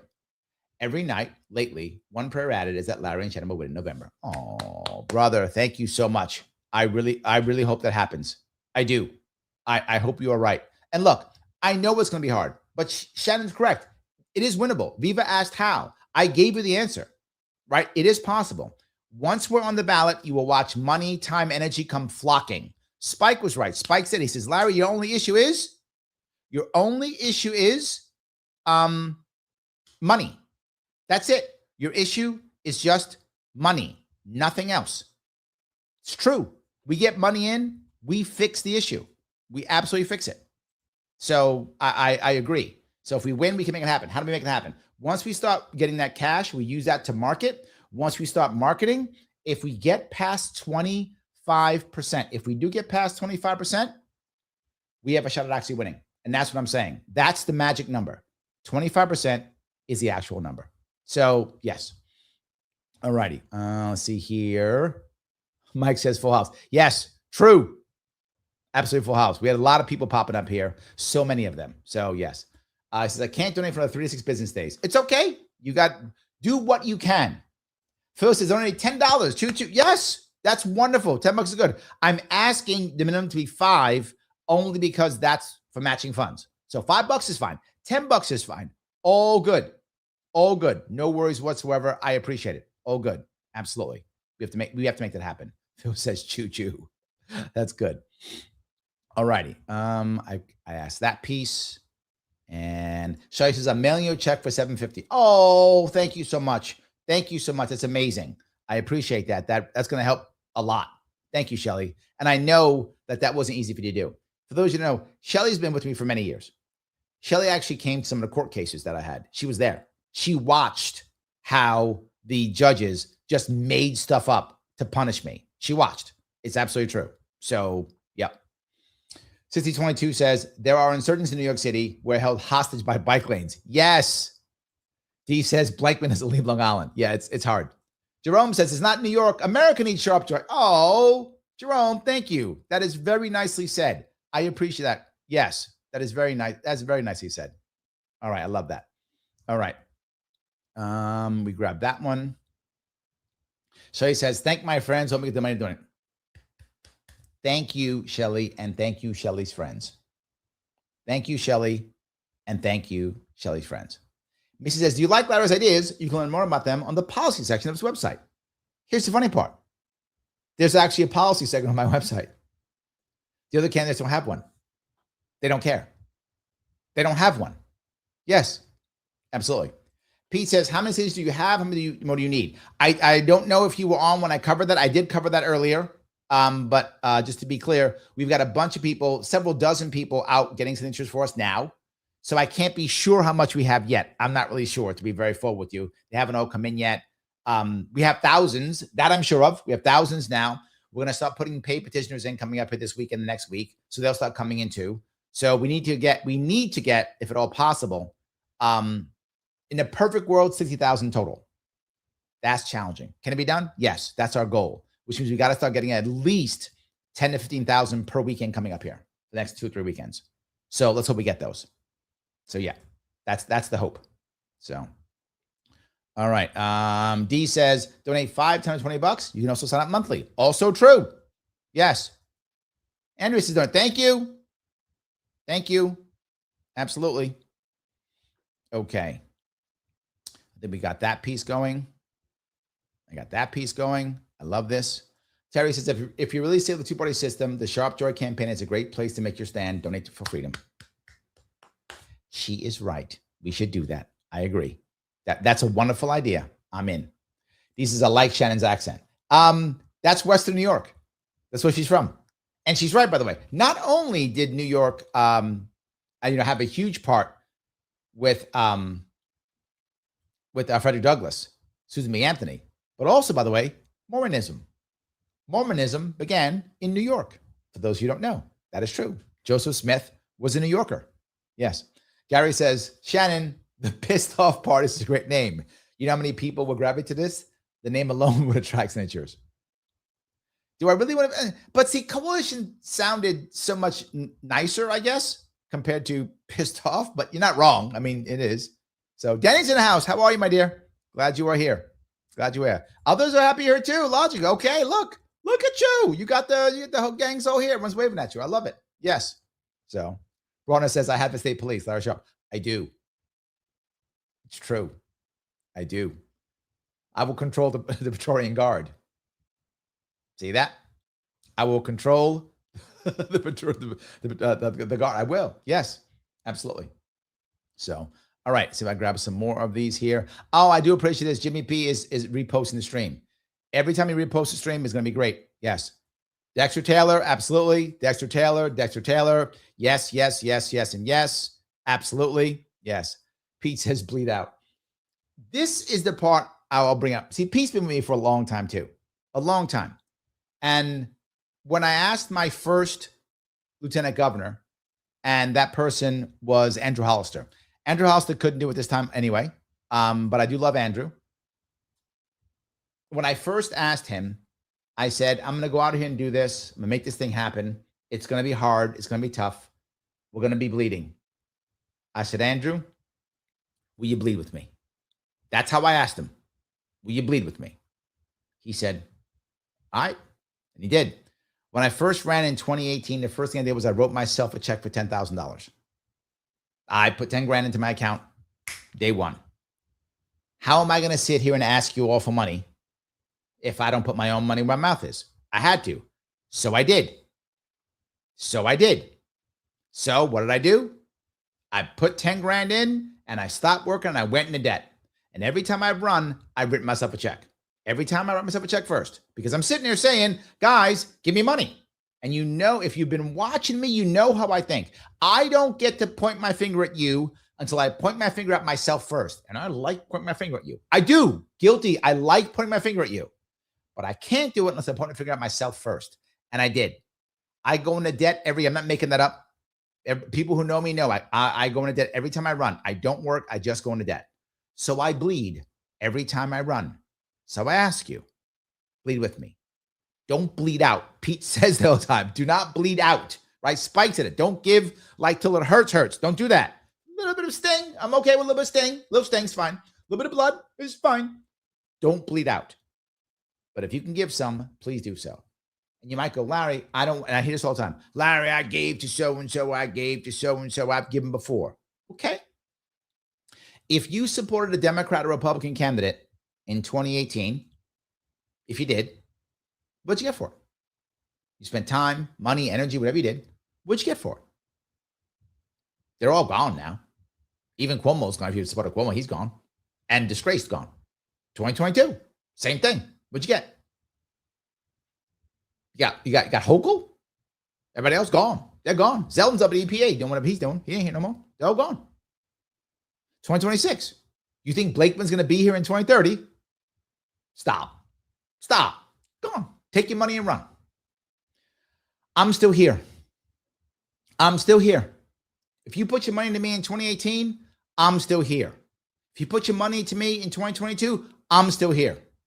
I show up across this state every single year. I've met Pete multiple times. Physically, him and his family, friends. I meet them. I go out there. People see me all the time. I've done over 800 local events here in New York State, all live. So yes, I'm not asking you to bleed out. Pete's being a little bit, fine. I love you, Pete. But bleed a little bit. I'm bleeding.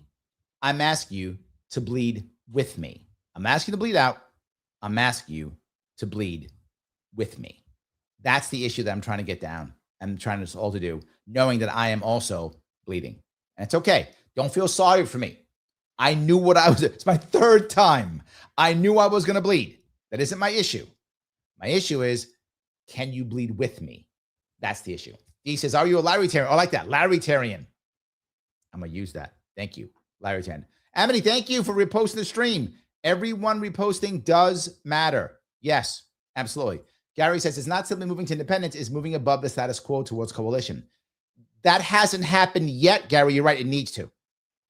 It needs to. Yes, absolutely.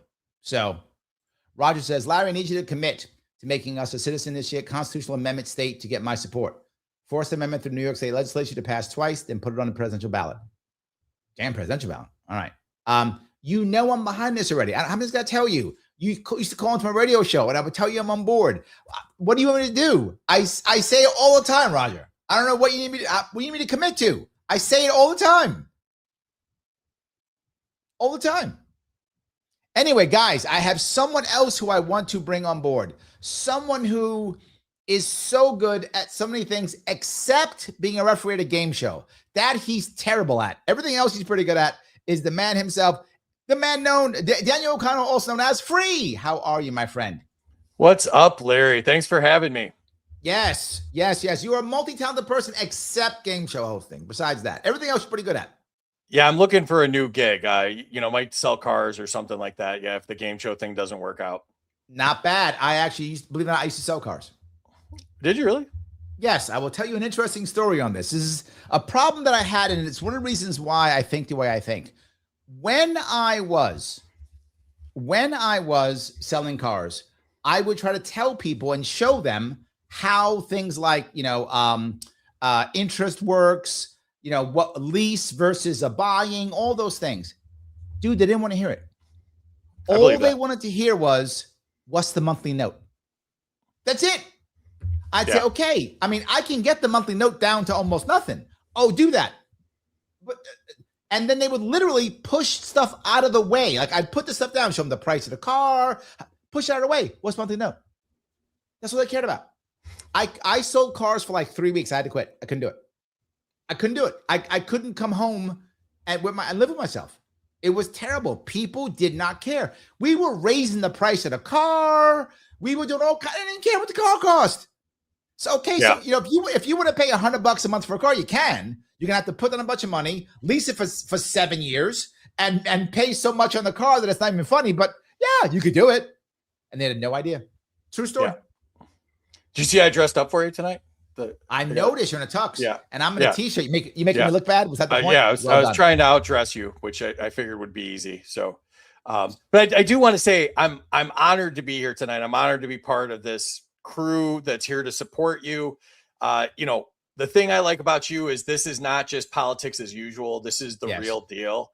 True. And I also want to point out, I didn't just show up. I donated, and I'm proud to support you and Shannon. You put in the work, brother. You've traveled New York, like 8 or 9 times now. Yep. And you've also traveled the whole country. You've been such a big part of, building the movement. And what I really appreciate about you is that you bring real solutions instead of just recycled talking points. You think outside the box. You really have put thought into these ideas, and that matters a lot to people. And I think with Shannon, you're building something special and authentic, and it's something that people can actually believe in. It's not manufactured. This hasn't been just handed to you from up high. You're actually earning this, So I just want to, give a shout out to the chat and say, if you're here tonight and you believe in freedom, in real leadership, in something totally different, don't just comment in the chat. Step up, donate, get involved, help build this. Larry and Shannon are the way that we win. I love what you just said, because what I'm trying to build is stronger than just me yapping for whatever 10 minutes or whatever I do, right? I mean, I yap far more than 10 minutes. But anyway, whatever it might be, right? I do want to make it to where people actually can see what I'm doing. And one of the things I've loved is you're right. I've crossed the country many times. I've raised money for many other people, right? People ask me to come in, I'll raise money for somebody else. And believe it or not, people don't know this. When I raise money for local groups, when I raise money for local LPs, I probably shouldn't say it public, but I'm gonna anyway. I don't charge. I don't say give me 10% or whatever. I just raise the money. People tease and go, Larry's getting the money in his pocket. No, I'm not. That went right to the party. That ain't gonna be at all, right? All I ask the party to do is just help me with a little bit of travel cost. I'll do all the rest. That's it. I show up. I raise money for them. You've seen me. I will host things. I'll MC stuff, right? I'll be they don't pay me for that. Yeah. I just do I did the game show live in California from the Libertarian Party of California convention. And they were like, well, last time Larry did this and Larry did that. So I was like Larry Jr. I did the auction. I emceed the open mic. I was like, they just put me everywhere. I thought I was going to be clearing tables at the end of the night. Yeah, and that's what happens, right? Because people, and this is why people like you so much. It's the same thing. You travel around and you just help people. And that's what matters, right? Because a lot of us, if you see, and look, I love my libertarians, but a lot of them, they have an agenda. A lot of them do. And they just push their agenda. A lot of them do. When there's someone who goes, I'm just here to help and make things go well. Can we just make some stuff happen? Can we just do some stuff? They go, oh my God. So you just messed up, Free, because now they're all going to keep calling you. See, now you messed up. Now they're going to be calling you. How come you aren't in Pennsylvania now? Why aren't you in New Jersey? Why aren't you in Maine? Why aren't you in Oklahoma? They're going to be doing that all day long, which is great. That's a good thing. I'm glad it happens. What used to be, believe it or not, it used to be Spike. They used to grab Spike all the time. Spike. But Spike's got his own thing now, so he can't do it as much. But they grab Spike a lot too. Yeah. Yes, he's got so much stuff doing. Yeah, it's crazy, but I completely agree. I think it's great. By the way, some people say you're the best game show host ever. So yeah, I'm teasing. It's true. He's actually pretty good at this. I'm teasing. I'm just jelly. I'm jelly, D. That's what it is. I'm a little bit jelly. But how did you, and it's a little bit off topic, but how did you get the idea to do that thing? I mean, people really like this show. Like they really enjoy it. I mean, not just that. People are watching the entire show. Yeah. And in YouTube world, that's not common. You know what I'm saying? They watch for 2 minutes and go, whatever, and they go someplace else or whatever. But they watch the whole show. I see it in the chat. What made you think to do it this way?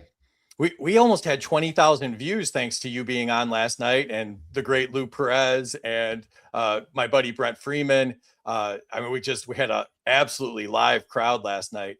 And, I thought that the movement needed something different. There's the old joke that, every libertarian has a podcast. And, so I was originally just doing interviews. I started on Spaces and then I moved to live stream, and I was trying to do things differently, but I was also trying to cut through the talking points. And so I came up with gamifying the questions and making them lightning round, yes or no, pick one of these, where I get past their stump speech and I get to actual solutions. Right. And, so I think that's what people want to hear. The joke I always tell is that, Kamala said, you'd ask her a question about the economy and she'd say, well, I was born a middle-class child, and on the weekends, our parents cut grass. And, she'd go into this whole thing and never answer the question about the economy. So I'd say, which tax would you cut first? Would you cut income tax, corporate tax, property tax? Which one would you cut first? Pick one. So I try to cut to the chase. And then the chat part with the chat keeping score kind of happened by accident, where I was originally that was accident. Score. Yeah. So we have our core group of friends, and we said, well, you guys can give scores too. And then everybody else just started giving scores, and after a couple of weeks or whatever, it just became part of the game, and I stopped giving scores at all, and now I just moderate the whole thing. Wow. I assumed you thought of that yourself. I gave you too much credit. I'm kidding. Well, I thought of the original. I thought of some people giving points, but I didn't think of crowdsourcing the whole thing. And last night, where we had hundreds of comments of people giving scores, or we had, I think all the scores were over 7,000 points and whatever, and so we've been kind of tweaking it as we go along, and we started limiting it to 100 points instead of, people were giving 1 million points and 2 million points. Right. We need a bigger screen to put the scoreboard on if we're going to do, national debt type numbers for the score. Right. That's great. And then it also gives you the ability to get more people together to actually see libertarians just actually talk back and forth. Because here's the thing I've loved. When people actually hear more liberty-leaning people give more liberty-leaning answers, it doesn't sound as cruel. Sometimes we sound heartless when we speak, right? Sometimes we're so mechanical and logical that we sound almost heartless. Your show makes people feel like, okay, he actually cares. He's not being heartless. He's making sense. I love that. If you remember, I don't know if you were around in 2016, when I was running for the vice presidential slot, I was trying to become Gary Johnson's VP. Sure. I lost that by 31 votes. Not that I'm counting. I'm just saying 31 votes. I'm not counting. You're counting. I'm not counting. I'm not mad. I'm not mad. Okay. 31 Terry's votes. putting on the scoreboard right now. It's 31. There we go. Yes. Yeah. So, but one of the things I said is, if we show them our hearts, they'll hear our minds. That was one of the things I was talking about, that libertarians were not doing well. It was one of the reasons why people liked Gary Johnson, is that he wasn't an intellectual. He was like of a gut libertarian type guy. He wasn't going to tell you, he didn't read Bastiat or whatever, right? That wasn't him, right? He was just like a guy who thought, yeah, libertarians, that kind of makes sense. That's kind of who he was. But the average American loved that relative, and the vote total showed they loved that more than other libertarians. They loved it. And I wanted to copy that. And I think your show allows us to be that kind of person. That's one of the reasons why I love it. That's why I always joke around and have a lot of fun. Yeah, no, you're amazing on it. And you supported us when we couldn't get big names like you. You were one of the first big names that was I'll totally do it. I'll jump in. Yeah. And, so you'll always have my appreciation for that. But to your point, one of my favorite John Wooden quotes, the famous UCLA coach, he said, before they care, they want to know that you care. And, so I think that personifying people is important. And if we just do the talking head thing and just preach down from the pulpit about why everybody else is wrong and why we're smarter than everybody else, I don't think that that's been successful for us. So I was just trying to throw a curveball and try to show off the people that I admire and appreciate and are my friends. I wanted to show them off to the world in a way that like I see them. Like, what are we like when the convention's over and we're just sitting around having a drink, talking? I wanted to show that part of us. Yeah. D says Larry got on a plane on his dime and supported 3 LPs running in Jacksonville. I didn't even know him, and I asked him and he came down to support us. He raised money for us, and it was a success. That's true. That was a couple years back. I went down to Jacksonville. It's true. She's right. I know those guys. Yep. They did really well, too. But I want to go one more step, right? One of the things that people often talk about me, Larry, you have policies. I love my policies, which is great. I'm happy. We talk about policies all the time. What your show has done is it allowed me to be able to talk about my policies in a fun way. Like every time you guys think about me going on long, I do. Guilty as charged, right? Yeah. Guilty as charged, right? Yeah. But I talk about policy. I say, here's how you fix it, right? Here's the problem. And then here's how you fix it. And then, okay, you'd like to do X, but you can't. So you could do Y, right? You could do this, blah, blah, blah. So I love that we can make that happen because I think people can now copy. And I tell a story all the time, but I don't care. I'm gonna keep telling it. At the end of Joe Rogan's interview back in 2018, he said, Larry, you got some great policies there. I said, oh, thank you, whatever. He goes, how'd you get them? I said, me and my team made them up. He goes, okay. He goes, you got to lock those policies down. I said, why? He said, people will take them. I said, good, take them. Take my policies, fix my state, fix my country. I'll go back home. I don't have to run anymore. Yeah. I wish they would take my stuff. I wish all of them would say, Larry, stop running. We're going to copy all your stuff. I'd be like, thank you. I'm going to head back and go back to work and hang out with my family. I would love that. I'm doing this. I remember I did this in 2018 when people were chatting about this. And they're like, why are you running? I said, I'm running because you guys suck. That's why I'm running. If you guys didn't suck, I wouldn't have to run. But you all suck. So I love the fact that that helps to make the policy. I'm going to ask you, do the people complain about me yapping too much or no? I think it's mostly, them having fun with you. You're such a big personality. Good. And, good. But we when we schedule you, we know that we don't want to have 2 Larrys on at the same time. I think that's probably tough. Too much. Yeah, that would be a lot.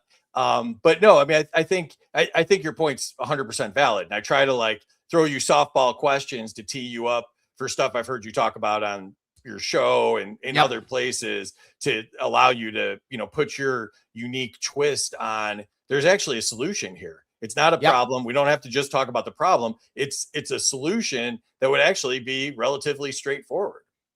So let me go back, if I could, to the audience. This is still a fundraiser.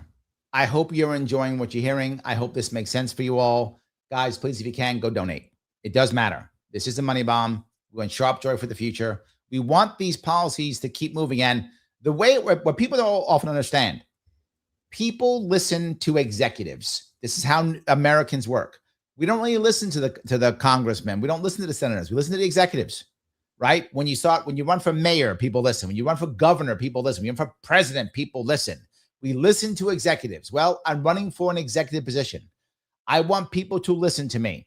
I want them to vote for me. I want to have leverage. How do I have leverage? Through cash. Cash gets me votes. Votes gives me leverage. That's how that works. Why in the world did RFK Jr. get any play with Trump? Because he had a bunch of votes. He was polling at anywhere between 5 and 19%. So say maybe average 12%. He gets half of that 6%. Trump knew 6%. That could be the election. That could be the election because Bobby probably would have got 6%. He probably would have got in that area, right? That could have been the election. His people knew, bring them to my side, right? Yep.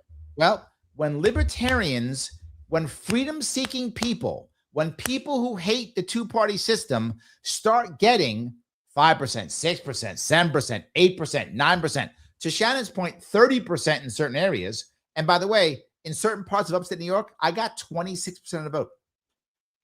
You start getting those type of numbers, they have to listen. They can't ignore you. They have to listen or they'll lose their seats. They don't care about freedom. They don't care about medical freedom. They don't care about financial freedom. They care about power. And if you affect their power and their money, they will listen. That's where my head is on this. I don't know. Am I talking trash, or am I saying something that makes sense? No, 100%. I mean, you got to be on their radar. You got to make some noise. And, you know, I mean, obviously the ultimate goal is to win, but Yep. you know, you make enough trouble, all of a sudden your phone starts ringing too. Yes, 100%. And to be forward, right now I still get the phone calls when someone wants to run independent. They still give me the call. I still get the call when people want to run independent. The question is, we haven't had many independent people running very recently. We need more of them, right? So more people are running that way. So we can find more options for these people. I completely agree. The second piece, though, on top of this is, once you have the independent parties, once you have libertarians doing the right thing, you're going to draw more people, right?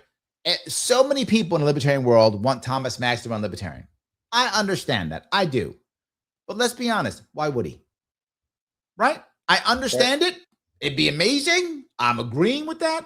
But why would he? Well, he might if he had 50 state ballot access. He might. And a war chest. And a war chest. Right? And why would you give money to a party that doesn't have 50 state ballot access? You wouldn't. You wouldn't. It's chicken and egg. Right?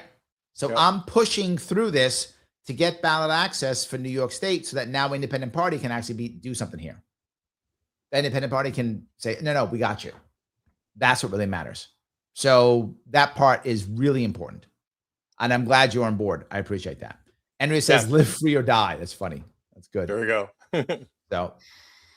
So Larry, you know, you're kind of famous for taking over my show anytime you come on my show. So I wanted to repay the favor tonight, if that's okay. And I wanted to take over your show. You did this last night on my show, so I'm going to do it on your show here. And, am I about to be demonetized? All right. So this is my theme song. Okay. So I'm taking over your show right now. And I just wanted to let you know, this is a takeover. Okay. So we are going to play a round of Are You Smarter Than a Politician right now. Are you ready? Okay, let's do it. I mean, you're probably still answering questions from last night, which is fine. I got to beat another one. I will destroy whoever's in front of me. Go ahead. Okay. So I'm in Florida, and New York State has twice the budget and half the population of Florida. What can be done to fix that? It's not half the population. It's a little bit less, but not half. Florida has about 20 million, 21 million. Is that about right? And New York has about 18 million. So it's not half. It's about the same. Not just that, the demographics are very similar. The difference is Florida has an older population, but when it comes to ethnic makeup, it's pretty similar. New York State has more of a Black population, and Florida has more of a Hispanic population. But white to non-white is very similar. So they're actually very similar in many ways. The difference, of course, is climate. Huge climate difference is the two things for sure. And you guys have hurricanes. We don't really have those. So yes. So how do you fix that? Here's the problem in New York State. New York State is too centralized control. When you have centralized control, you create bureaucracies. Bureaucracies creates needs for money. So no one in New York State who is an actual bureaucrat or is an actual person is thinking about outcomes. If you notice it in their conversations, you will ask someone like Kathy Hochul, who's the governor, you'll ask her, how are you going to fix X, Y, and Z? She won't give you a plan. What she'll give you is a budget. I'm not joking. So if you say, well, the kids suffer X, Y, and Z, we're going to get $50 million for that. What's the plan? I don't know. $50 million for that. Well, the potholes are bad. $50 million for that. Well, we'll raise money for that. Or we'll get federal dollars for that. She doesn't have it. In fact, in New York State, most of the time, our laws are created through our budget process. I'm not joking. When they changed the laws of ballot access, that was done through our budget. In New York State, if you put money towards something, it is by default the law unless somebody stops it. I wish I was joking. That's how that works. So of course it has that much money. Florida doesn't do that. Right. Florida doesn't do that. Texas doesn't do that. In fact, Texas is very different. That Texas their governor actually has very little power compared to New York. New York governor has all the power. And one of the reasons is we are not a swing state anymore. We are a Democratic bastion. Our assembly and our Senate both have supermajorities. Right. So whatever they want, they get. So basically what happens is our governor is an emperor or empress, a king or a queen. And of course, more money, more money, more money. That's why. Right. All right. So next question. New York has higher energy costs than most of the country. What can be done to fix that? The first thing is actually make energy in New York. The problem is we had a Green New Deal in New York, and we had to make sure we have our lower energy standards. And we have, to be forward, we have the lowest carbon footprint of all states. New York is the lowest. How do we do that? By buying energy someplace else. Right. That's our scam. So we said, well, if we make the energy, that might give us a carbon footprint. So we'll stop making energy. We'll just buy it, which will lower the carbon footprint. Well, what does that do? It makes it more expensive because we're buying energy. Number two, we've decided, well, we have to make sure we have energy everywhere. How can we do that? Well, there's only one way: monopoly/cartel system. That's it. We decided monopoly/cartel system set up by a centralized government, right? So we have a centralized commission. That commission decides all the rules. The problem with commissions in New York State does it all the time. Commissions don't want to vote for them. So there's absolutely there's nothing to do once they make bad rules. So I make the rules and I raise the prices. Great. I'm going to fight it. Can't. Literally can't. Because you can't vote for them. You can't select them. They're just demigods. They've just decided that you must pay. So you pay. How do you fix it? Nuclear power. There are about 12 sites right now in New York State you can put nuclear power plants in right now. Nuclear power plants in all 12, only via plebiscite, meaning if the local people want it, they get it. They don't want it, you don't have to get it. But here's the rule on that. They get to put in the nuclear power plant. Is 50% owned by the local people. And I don't mean by the government or by the city or state. I mean the individual people who live in that county or municipality. They are individual owners of that nuclear power plant, and they have voting rights and they get a cut. What does that mean? Now, if AI comes in and wants to put some power plant, want to put one of their processing places there, you might go, yeah, fine, I don't care. Do it. Why? Because you connect it directly to the nuclear power plant and I'm getting a cut. I don't mind. I'm getting a check every year or whatever, right? At the end of the year, you follow the Alaska model. The Alaska model has it already. People of Alaska all get a cut at the end of the year. They get a check. It's about $1,000 or something bucks. But in New York State, it'll be more because you have nuclear power and you'll pump it out as you see fit. You have voting rights to stop crazy stuff. How is he going to control AI without voting rights? And local people get a check. Well, they're happy. Maybe they want to fill potholes. Maybe they want to create a localized bank, right? Roger's always on it talking about local banks. Create a localized bank. The bank can give out 1% loans to fix your Wall Street. I mean, your Main Street. The bank can give out 1% loans to do housing. Whatever it wants. You can fix your local communities, but you have to get off your ass and go vote. So not only does that allow for more energy, but it allows for at least 10 or 12 nuclear power plants that can sell energy anywhere. What did I just do? I created competition. I lowered the price.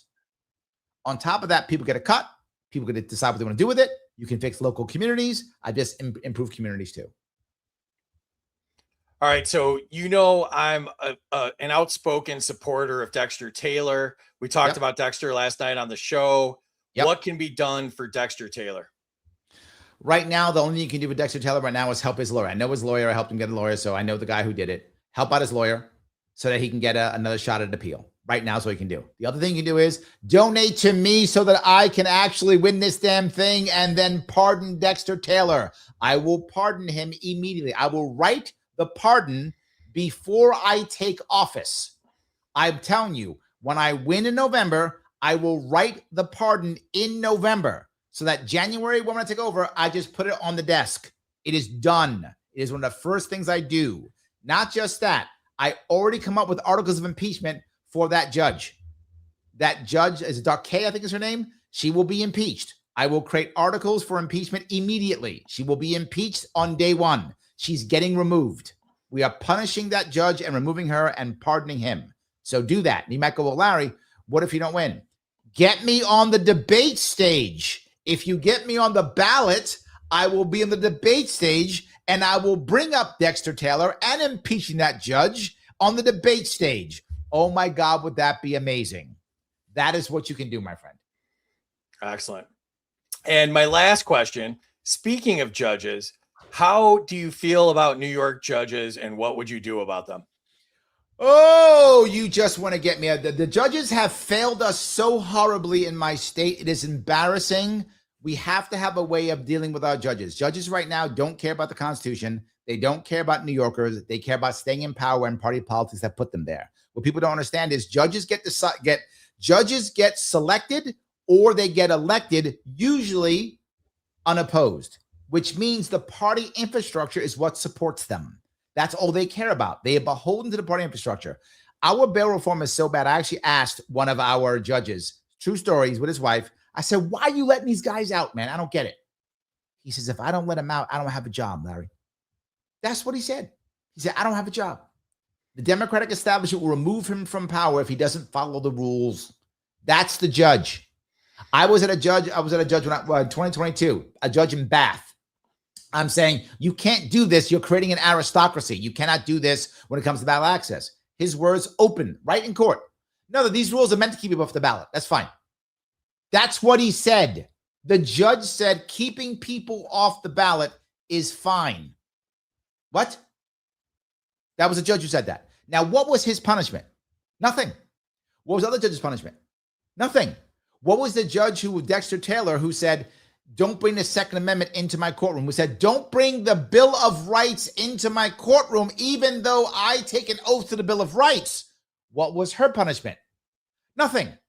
Oh, I will purge. There will be blood. I will ensure that I get rid of them. You will watch me. And the best part is, you don't have to crush all of them. You just got to crush like 2 of the uppity ones. That's it. The rest will follow. When they understand that they're going to say things like, well, I'll just put a court order. Great. To Bronner's point, I have a state police. What do you have? A nice robe. Awesome. That's all you got. That robe will come off when I put your ass in Rikers Island. That robe is gone. So yes, I will punish the demigods that they are. I will not have to punish many of them. The rest will come.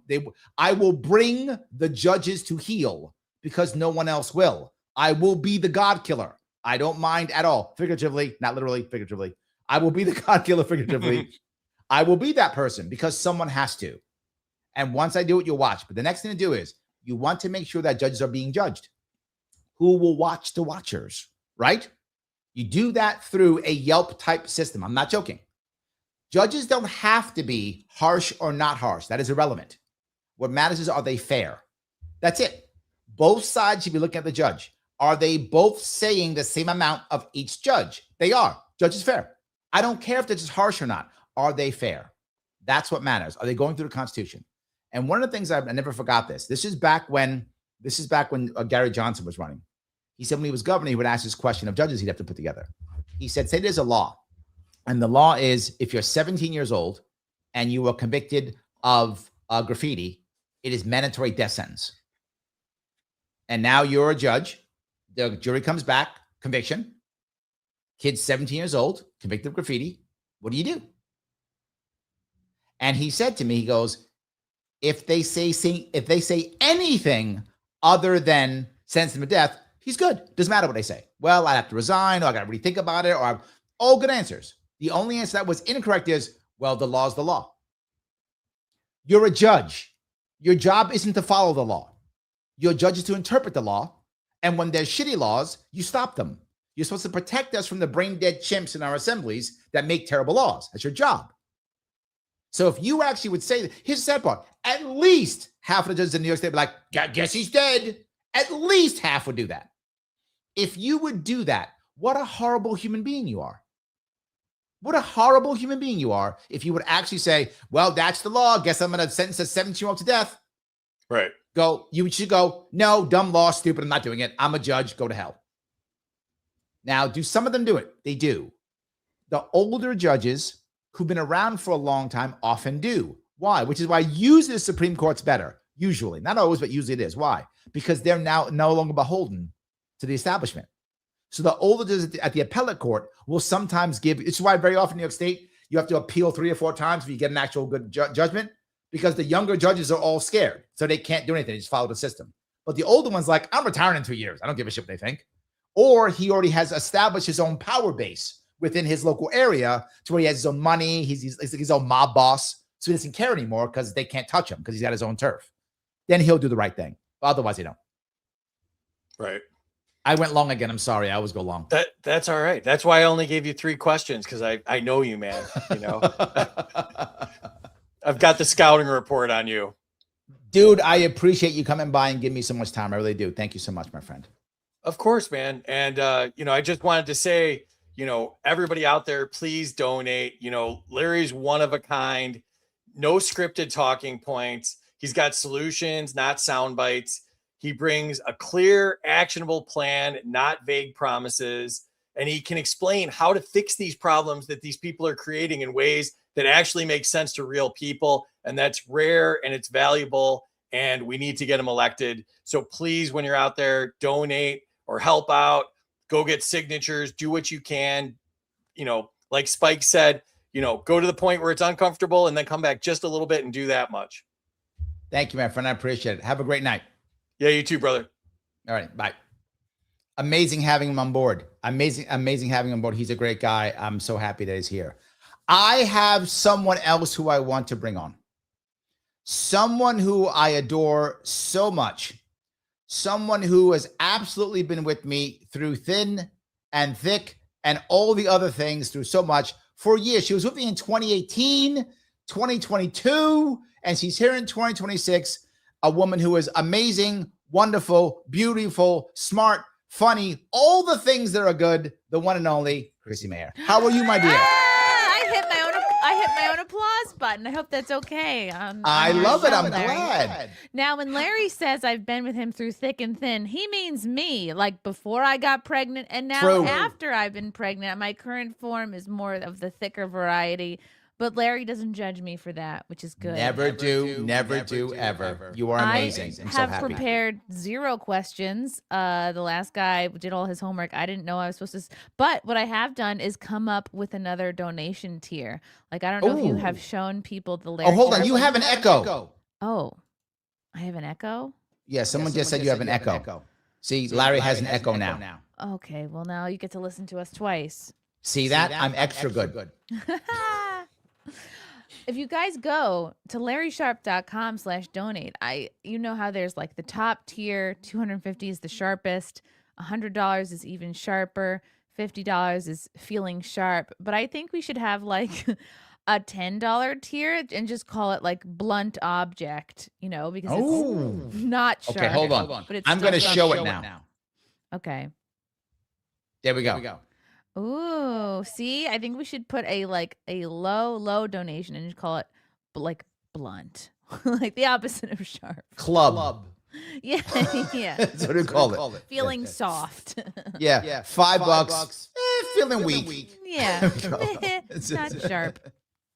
$10. Meh. So call it that. I love that. That's great. I love that. So tell me, my dear. Yeah, I don't have any smart questions prepared.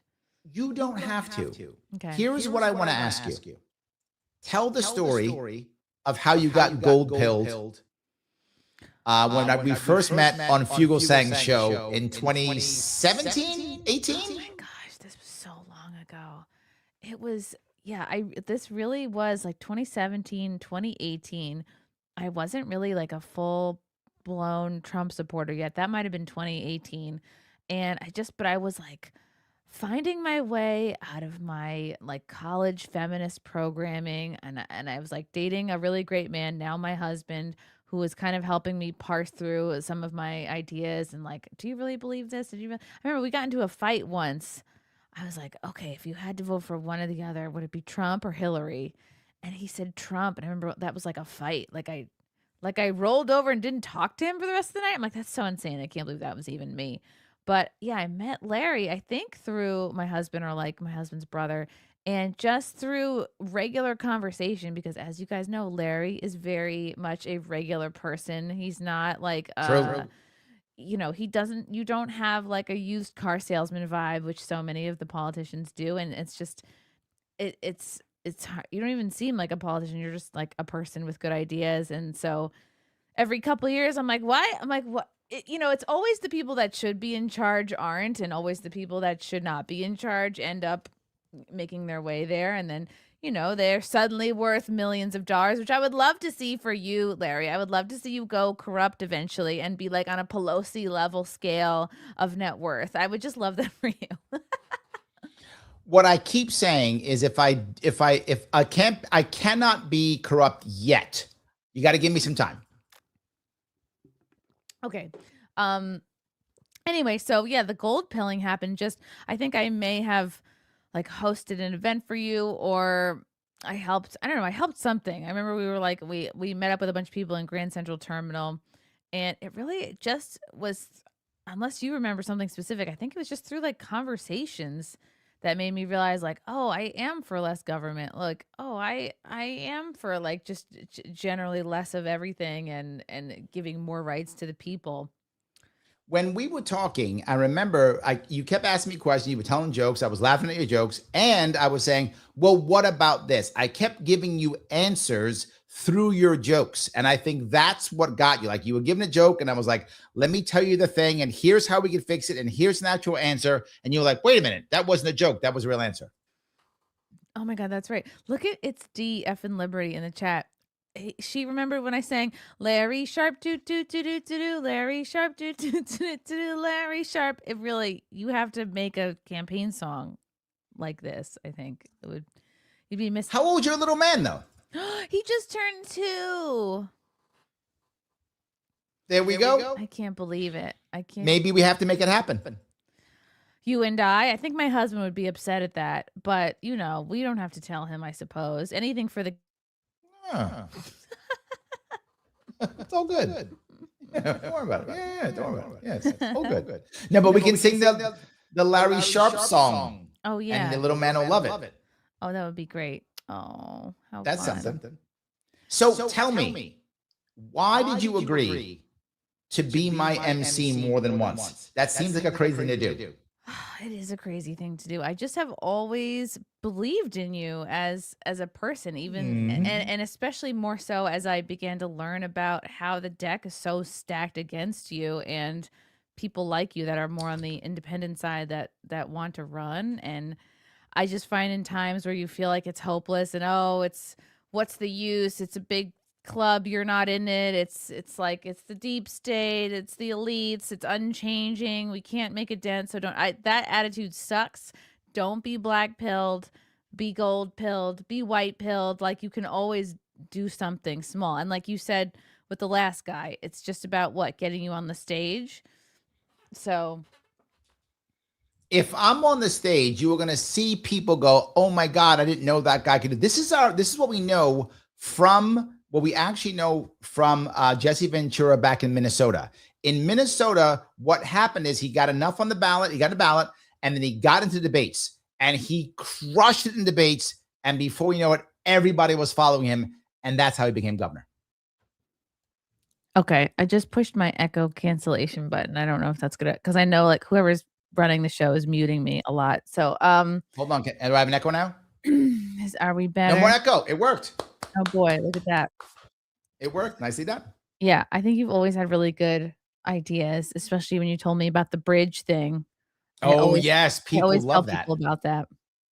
Yes, and the idea is, the funny part is when I first started that, people got mad at me because they said, "Why do we have to even own the bridge?" And I said, "I live in New York. Like, can you just give me a little bit? Can I just move forward a little bit?" It is crazy how people would still get angry at me. Because it didn't go libertarian enough. I'm like, Mom Donnie is my mayor. Mm-hmm. How far can I go? Right? I mean, I got to be able to go someplace.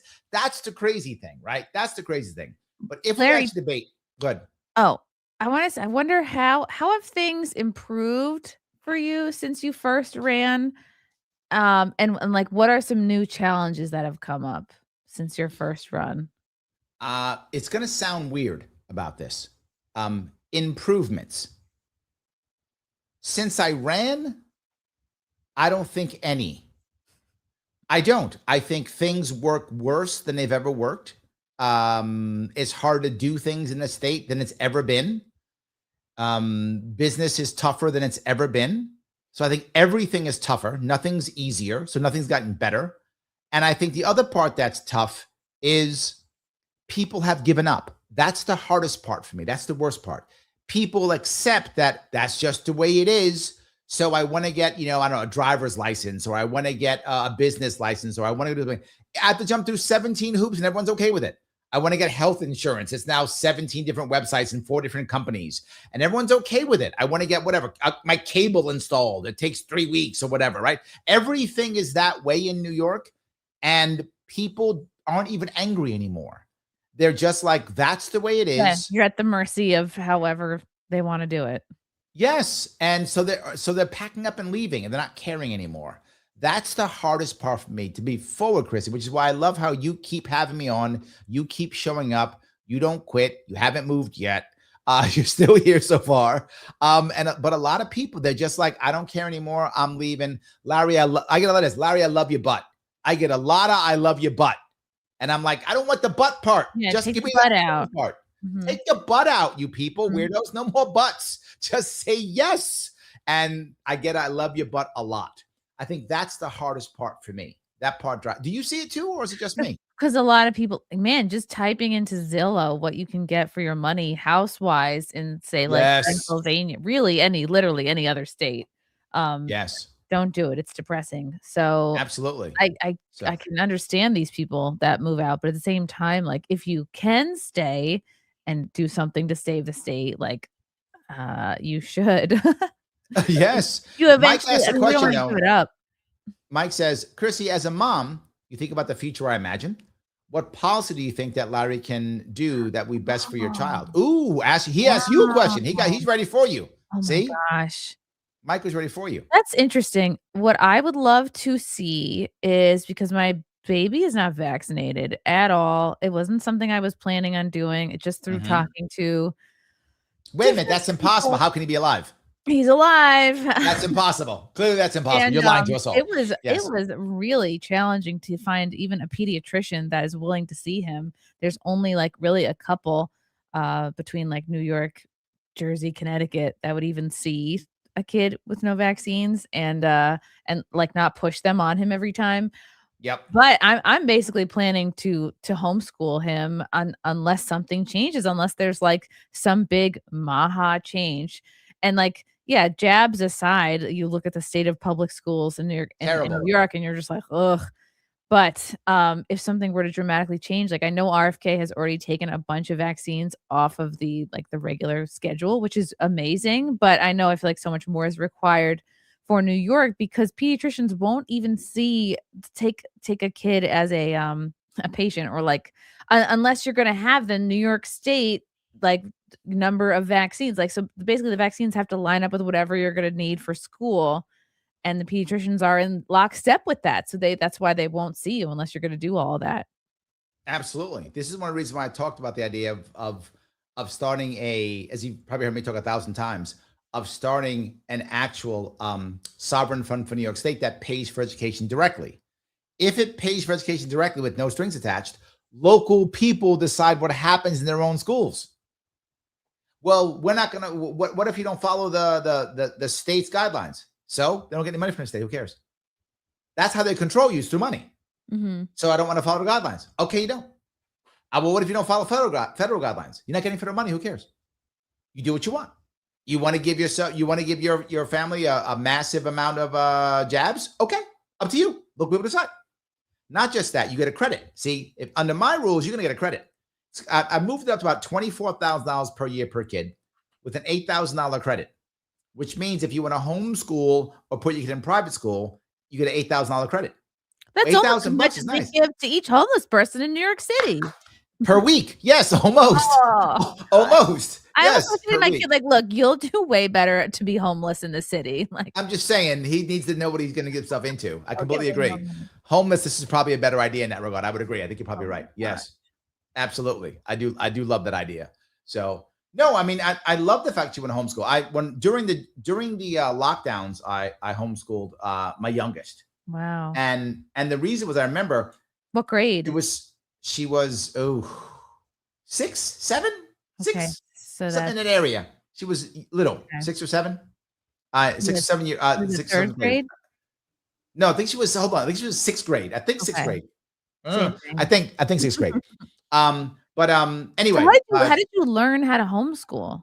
Like, do you have to learn how to homeschool? Do you have to get like pamphlets or booklets, or like how do you know you're doing the right thing and teaching them the appropriate stuff? Do you know what I mean? How do you know that you're doing it the right way? It is insanely easy. And I mean that. It's insanely easy, right? When there's just one kid, very easy. You got a class from a 30, different issue. You got one kid, grossly easy. You can get all homeschooling done, I'm not joking, in under 3 hours every day. That's what I hear. Under 3 hours every day, you get all of it done. Because there's no other issues to worry about. How long would it take? Well, I would snort your Adderall about a half hour before. Okay. About a half hour. So that should get you easily through the 3 hours, and you'll be fine. So yeah. And I wouldn't take the pill. I would snort it. That's my view. I would snort it. So yes. Snort your Adderall about a half hour before. Done and done. That's all I would do. Good. Philip Vecchio says there's homeschooling groups in New York State. That's very comforting. Yes, all over. They popped up like there's no tomorrow during the lockdowns. He's right. Makes sense. They are all over the place. But you can just go online and to be forward, New York State's been much better with it. They don't hammer you as much. They make you do some paperwork, but they're not that bad. The paperwork's not that bad. It's okay. Like you do it, I think it's every quarter, I think. Okay. Or whatever. I forgot the number, but it's every once in a while you do a little bit of a paperwork. Yes, I did this for my kid, that for my kid, and you're fine. And you just test your kid. If your kid's failing, you're messing up. If your kid's not failing, you're doing fine. Okay. Pop quizzes every week. Well, if you want to. Or you can be a Disney mom and take your kid to Disney. Ugh, Disney. No, there's something wrong with Disney people, like particularly I love that. Disney adults. There's something wrong with them. They're avoiding something in their lives. They're usually either like 600-pound like autists, or not. There's anything wrong with autistic people, but like it's always autistic people. And they're just like, they're avoiding something in their lives. They're refusing to mature. It's like delayed sort of failure to launch. Like there's something wrong with these people. They should be studied in a lab. Disney adults, like if you have this money, why go back every year? Why does anybody need every year? They go back multiple times a year. Why does anyone need to go there more than once? I don't understand. Yeah. Mike says, Larry, it's a discount. New York State spends 40 grand per student. True. And gets horrible grades. True. 81K for homeless. See, so it's $8 grand a month, not $8 grand a year. $8 grand a month, and never reaches them. And Mamdani kills them in the cold. True and true. Mike's not wrong. Where is this money going? Like, what? I can't believe this. Some nonprofit executive has to buy their third house in Florida. Okay, someone's going to pay for that, Chrissy. So stop being greedy. True, because they're working hard for those homeless. They're working hard for their third home in Florida. Stop being so greedy. I don't understand you. Mm-hmm. So yes, sweetheart, I want to say thank you so much for coming. I appreciate it. What are you doing? How in the world can people see what you're doing? Tell me. Well, you can find me at the Dunkin' Donuts out here in Westchester. That's where you can see me every day. I love it. I'm actually What time though? Dunkin' Donuts. Let me just say something. We used to be a proper country. Dunkin' Donuts used to be a place where middle-aged men who were blue collar, who had to get up for work in the morning, could go and get a no-frills coffee and donut. And like sometimes if you were my dad, like that's where he would go to hide from the family. But what has Dunkin' Donuts become now? Basically a middle school, like a babysitting club. Yep. Like all these kids hanging out. Oh, and like what's happening to the menu? Why are there so many refreshers? Why does Sabrina Carpenter have to have her own drink? Like what have we become? They're all in there hanging out, like friggin' sharing memes, talking nonsense words to each other. I'm like, what are you even saying? Like, shouldn't you be at an after school program? Like, go home. I'm very triggered by the state of Dunkin' Donuts right now. And I feel like it is a microcosm of what is wrong with the country. And if we fix Dunkin' Donuts, we fix the world. I don't know where to express this other than your fundraising show. So I love it. That's good. I think we need to just bring back because you know what? Dunkin' Donuts was a place of like, if you're not a grown ass man or woman, like if you don't drink coffee, get the hell out of here. We don't want kids. We don't want middle school kids in here with like gross drinks full of Red 40 to just jack them up for another 4 hours. It's like, get out of here. Get the kids out of the Dunkin' Donuts. I'm done with it. I'm done with the Get them back in the streets like they're supposed to be. I'm with you. Give them back to the streets. Exactly. There we go. You guys can catch me every Sunday. I have a show called Simpcast. It's on my YouTube channel, and that's at 9 p.m. Eastern. I've been on.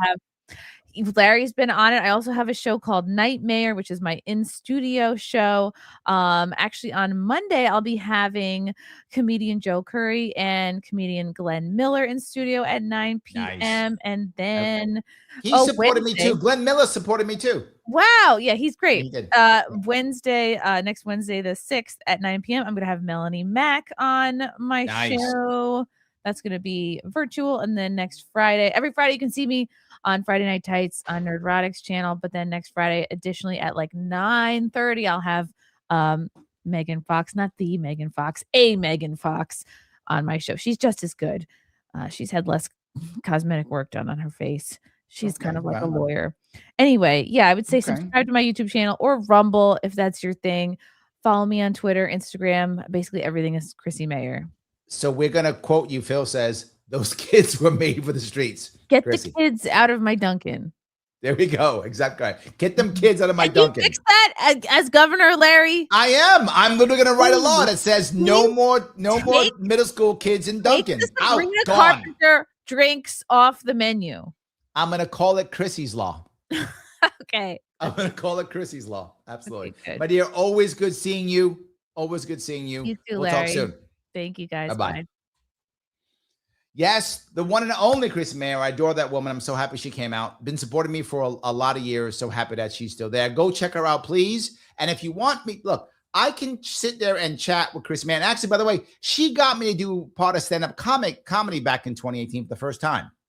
And I wasn't that good at it, but they didn't, get too mad at me. They laughed, probably at me, not with me, but doesn't matter. They still laughed. So I was a great comic.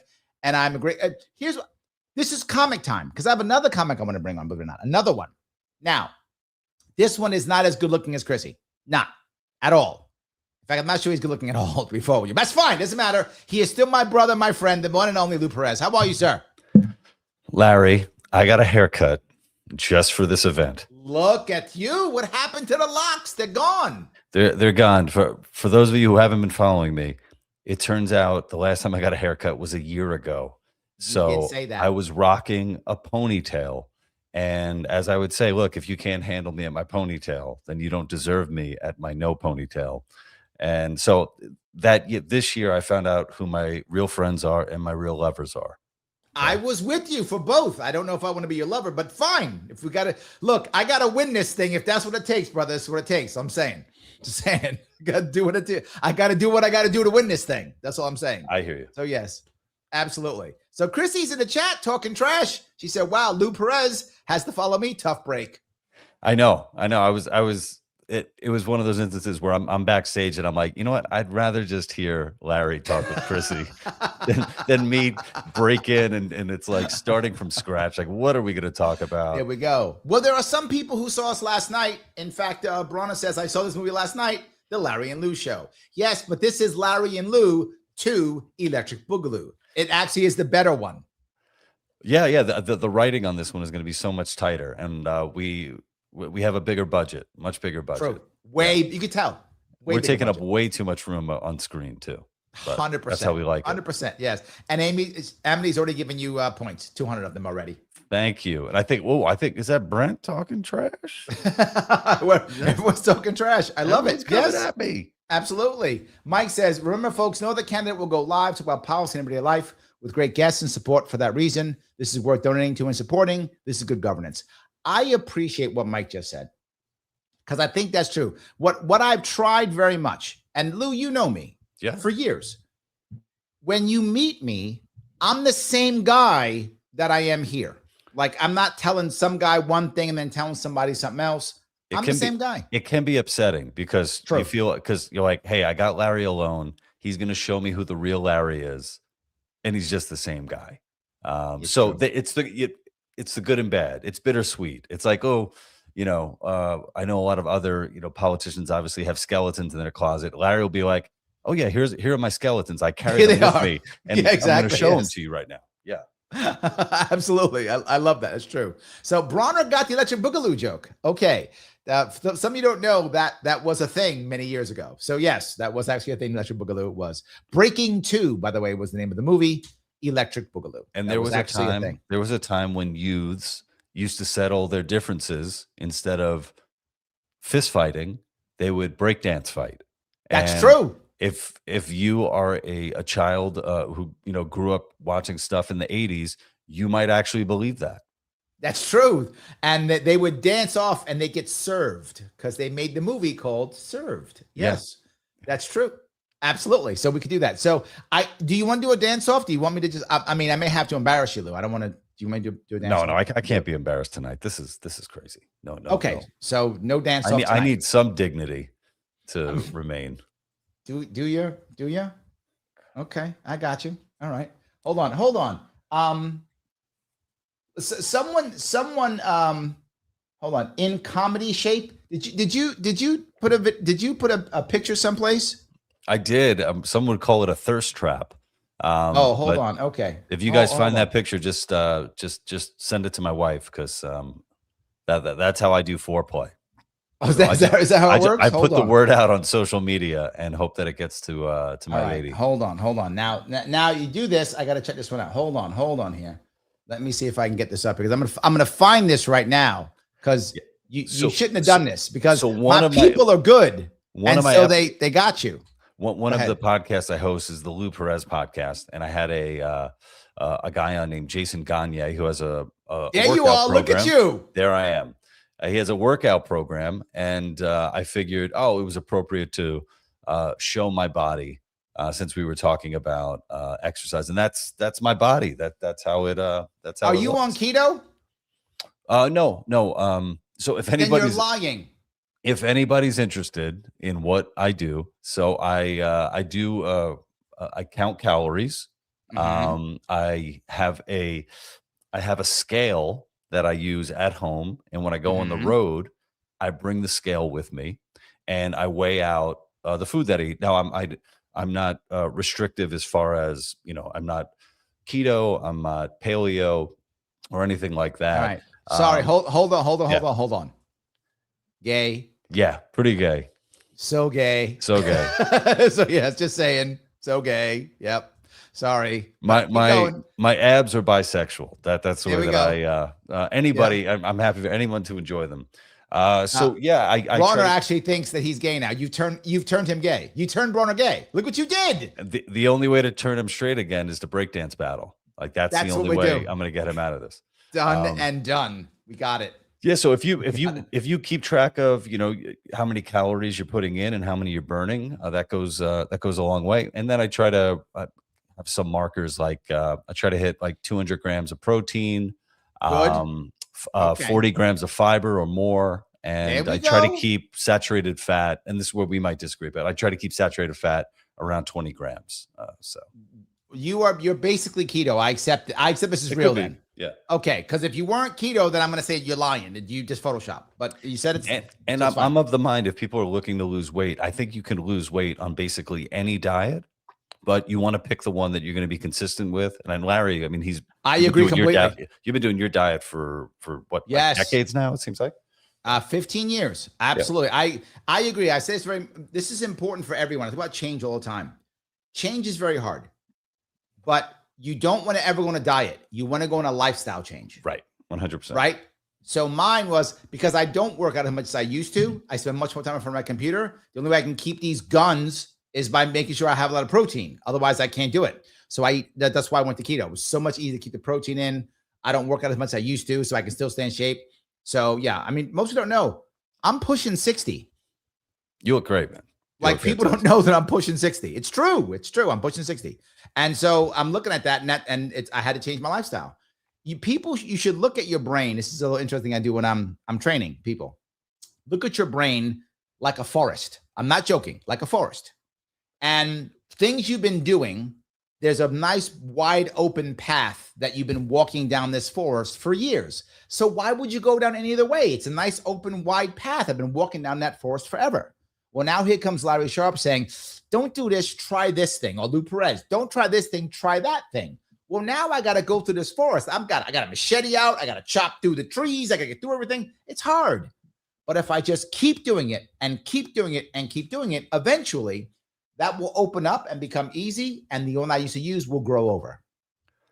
And that's why lifestyle is so important. When you keep walking down that other path, you will watch that path open up and it will become the normal path. Now I can't even imagine not being keto anymore. Like I don't even try to get desserts anymore. I don't miss sugar. I don't miss bread. At first I did because I was chopping through that forest. Now I don't even miss rice. I don't miss pizza. None of it. I don't miss any of it anymore. It's all a different way of looking at things. That becomes harder for me to get. So I love the idea of a lifestyle, brother. Well done. What it shows people, and you may not get it, it shows discipline. And the most important piece is, I would bet, and I mean this is a serious compliment, I bet you're a better writer. I've actually found that over the past few years, I think I have become a better writer. Yep. Than when I was younger. So if you guys think I suck now, oh boy. And I'm able to juggle a lot. I was always juggling like multiple projects, but now I think I'm doing a much better job of it. Yep. When you had told me about like kind of your origin story, going keto, you were at a time in your life when there was a lot of stuff out of your control, and you're like, well, what's one thing I can control? I can control what I put in my mouth. Yep. And that meaning food. He can't control or other things. He can't control that, ladies and gentlemen. I'll tell you what. But the food you can control. And so it's sort of like when you set up these boundaries and saying like, oh, what can I control? Okay, this is how I'm going to eat. How many days a week am I, can I work out? Can I go for a walk? Right. Even this week, actually, I'm setting more boundaries when it comes to my phone use. Oh yes, because I noticed, because I have young kids. I have a 6-year-old and a 4-year-old. The past few weeks, I've been like, once I wake up, I'm on my phone, and you know what it does? It makes me so irritable. It makes me. You say, I tell people on my show that I use, and guys, why am I saying this stuff? Doing a money bomb. Here's why I'm saying this. This is a bit off, but I'm gonna come back.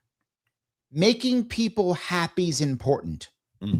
Life, liberty, pursuit of happiness. Happy people don't want authoritarianism. Happy people don't want socialism. Happy people want community. Happy people want family. Happy people want girlfriends and boyfriends.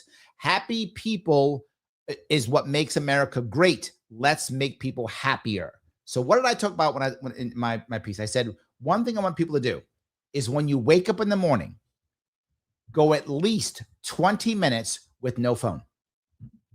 At least. If you can go further, even better, but at least 20 minutes with no phone. So get up and you go outside, get up and make some coffee, get up and do your thing, whatever your thing is, without the phone. The best case scenario, don't have the phone next to your bed when you go to sleep. Larry, I got to tell you, so as I was saying, when I would get on the phone, I'd be irritable. I was being rude. I was just not feeling good about myself, feeling anxious. This week, starting just on Monday, so from Monday, Tuesday, and Wednesday, I made it a point not to go on my phone until my kids are at school. So that's a lot. So we wake up and I'm not on my phone, keeping it away. By the time like 9 o'clock, 9-ish in the morning, I come back, then I go on my phone. Dude, I feel like a completely different human being. And that's just 3 days of not using it. And and it's something where I feel like the experiment has proven true so clearly that now if I were to go back to it, and I might drop back, I have no one to blame but myself, because it's like, no, Lou, you know exactly what's going to make you feel No. Let me give you pushback on that. I'll blame you. No. Blame the forest. Right now, there's still a wide open path to go right back to the old ways right now. That's a good way. So you still got to keep chopping through to break any habit. It takes a minimum of 21 days. Minimum 25 days. 21 days. 21. Minimum 3 weeks. Sometimes much more, but at least 3 weeks. So if my opinion for this one, brother, if I was coaching you, I would say, make sure you have a time you will do it for 3 weeks. At that point, decide if you're going to go back or not. But at 3 weeks, you've opened up enough of a path in your brain to be, that's the way I do things. Yeah. That's just my view. I'm sorry, but when I'm not running for office, I'm literally a trainer and a coach. It's what I do for a living when I'm not running for office. So that's why I kind of walk people through these things to make changes, to fix their lives, to get things going. It's what I kind of do. So it got me going. I apologize. Anyway, this whole point that I've been bringing up is you are finding happiness, and that's what matters. Happy people. Right now, what we have here is a left-right paradigm, and I'm sure you see it. Much of our political discourse is gossip owning the other, right? We own the lib, or I own the Trumpster, right? I got him, and see, now I won. And then I go back home to my point, and I'm still on my phone, and I still feel like garbage, and I haven't got my life together, but it's okay because I own the lib, or it's okay because I got that Trumpster. And this is not healthy for us as a culture. And I know I keep talking about third parties and third ways, but I feel like that's the way of getting people to feel like they have a chance at doing something, a chance at actually making some policies, creating coalitions to get something done. I'll go one step further, even giving them purpose other than just owning the lib. Am I wrong here? No, I think I think you make a very strong point, and I'm experiencing it right now. I read on X that there was an interview with the lead singer of Jamiroquai, who I thought his name was Jamiroquai. I did too. Apparently you saying that. It's something else. Apparently it's like JK or something like that. So anyway, he revealed that he used to date Winona Ryder, and she has humongous breasts, and she wanted to have sex with him too much. So he had to let it go. And I could spend the rest of my night, the rest of the week, perhaps the rest of my life thinking about that. But you know what? That's not going to get the titties in my life. And it's not going to get me to wear a big, silly hat like Jamiroquai. So I got to find the titties in my life. All of you have to find the titties in your life. And the hat. And the hat. Okay? You had a hat on yesterday, but it wasn't a Jamiroquai hat. It was not Jamiroquai. It was my own hat. It was my own forest. My own hat I found in the forest. You did. Yeah. But that does mean something else. That means Winona's free. So Larry, I don't know. I'm a married man. Maybe I could get those. I mean, I think that's possible now. Yes. If you get me the hat and I get Winona, we're kind of good. There we go. We have the plan. Oh, wait, I'm running for office. This is a money bomb to get. This is a money bomb. Winona, yes. Winona, if you're out there, I just want you to know there's a man out there who will appreciate all of you. Give more than he will receive. So. And all I require is a big hat. That's it. Then we are good. I do love that, though. That is pretty good. So yes. CIA torture camp says Winona Ryder got busted shoplifting that one time, though. Naughty gal. Well, I'm not mad at it. Just saying. I'm not mad at you. I'm not mad at you, Winona. No, come on back, baby. You can do it. We all make mistakes. It's fine. I love it. He says Larry and Lou tearing up bike lanes in New York. Remember that from yesterday? I know. Yeah. They still remember that. That's so funny. They still remember that. There are too many bike lanes still active that we have to tear up. It's true. Yeah. See, Phil knows Larry can fix Winona. I can, sweetheart. I can fix you. I don't know if there's anything to fix, though. That's the thing. Phil. I mean, being naughty is not necessarily a bad thing, Phil. I'm just saying. I'll tell you what. This is what I want to see. I want to, since she has that shoplifting thing, I want to see Larry in a case with a lock on it, and then Winona has to ask me to come and unlock Larry. I'll unlock it, and then she could shoplift you.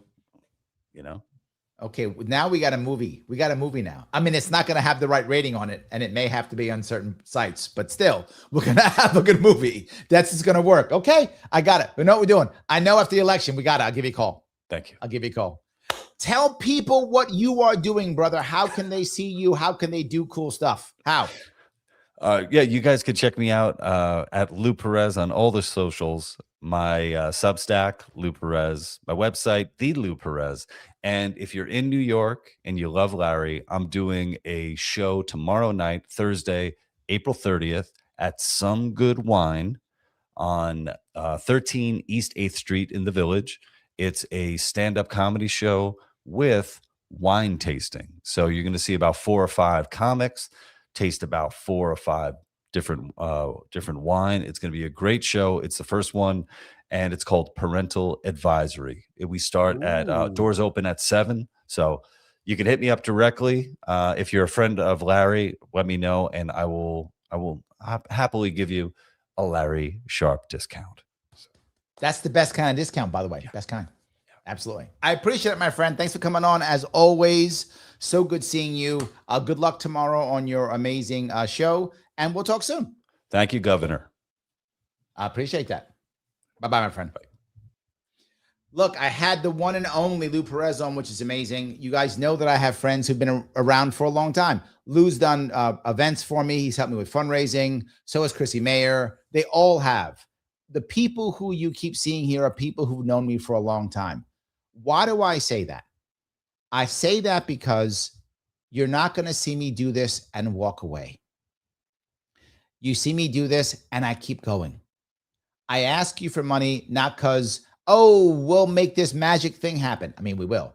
But I ask you for money because it is an investment. It's an investment not only in this race, but in other races too. It's an investment here, and also people are going to follow me and copy me. And for me, next time I run, or the next time after that, we now have Shannon Joy who's joining us. She's now in the mix. We have, and not just that. When you want to run, you know who you can call. You know who you can hang out with. You know how this can make this work. And you also know something else. For those of you who have run, you know that I'll support you too. You know that I'll support you too. And I want to ask you something. And when you really think about this, think of all of the popular libertarians that you know, whoever those people are, the popular libertarians that you know. Of all the popular libertarians that you know, how many of them actually talk about real policies? Number one. How many of them make themselves available to you in this type of style? How many of them have actually run for office more than once? How many of them have actually assisted others running for office? How many of them have raised money and gotten a ballot and got ballot access? Hardly any of them. I'm not saying they're bad. I'm not saying that. What I'm saying is I'm the one you should invest in. That's what I'm saying. I'm the one who sacrifices his life to do this. A lot of them don't. They do whatever they want, and then it's on the side. This is what I do every 4 years, 3 years in between. Yes, this is what I do. So I'm asking for your support now. I'm asking you to, if you have donated already, awesome, then get someone else to. If you've already given, get someone else to give. Let people know. Share this. Click that like button as I keep bugging you all the time to do so. It's not because I'm bored. It's because it matters. Click that button if you can, the like button if you can. Share this if you can, but donate if you can. If you can't donate, then it's okay. If you live in New York State, go get a petition. Go get a petition. I'm dead serious. Head over to LarrySharpe.com. Right in the front, you'll see it. Petition. Go over there, get it. Download that petition. Sign it, have someone else witness it, and mail it right there. The address, the campaign address is right there. Go ahead and mail it. It does matter. Everyone matters. We need to get 45,000 petitions coming up here in the next 3 to 4 weeks. Now, we are going to have some professionals here too, but our volunteers are doing it.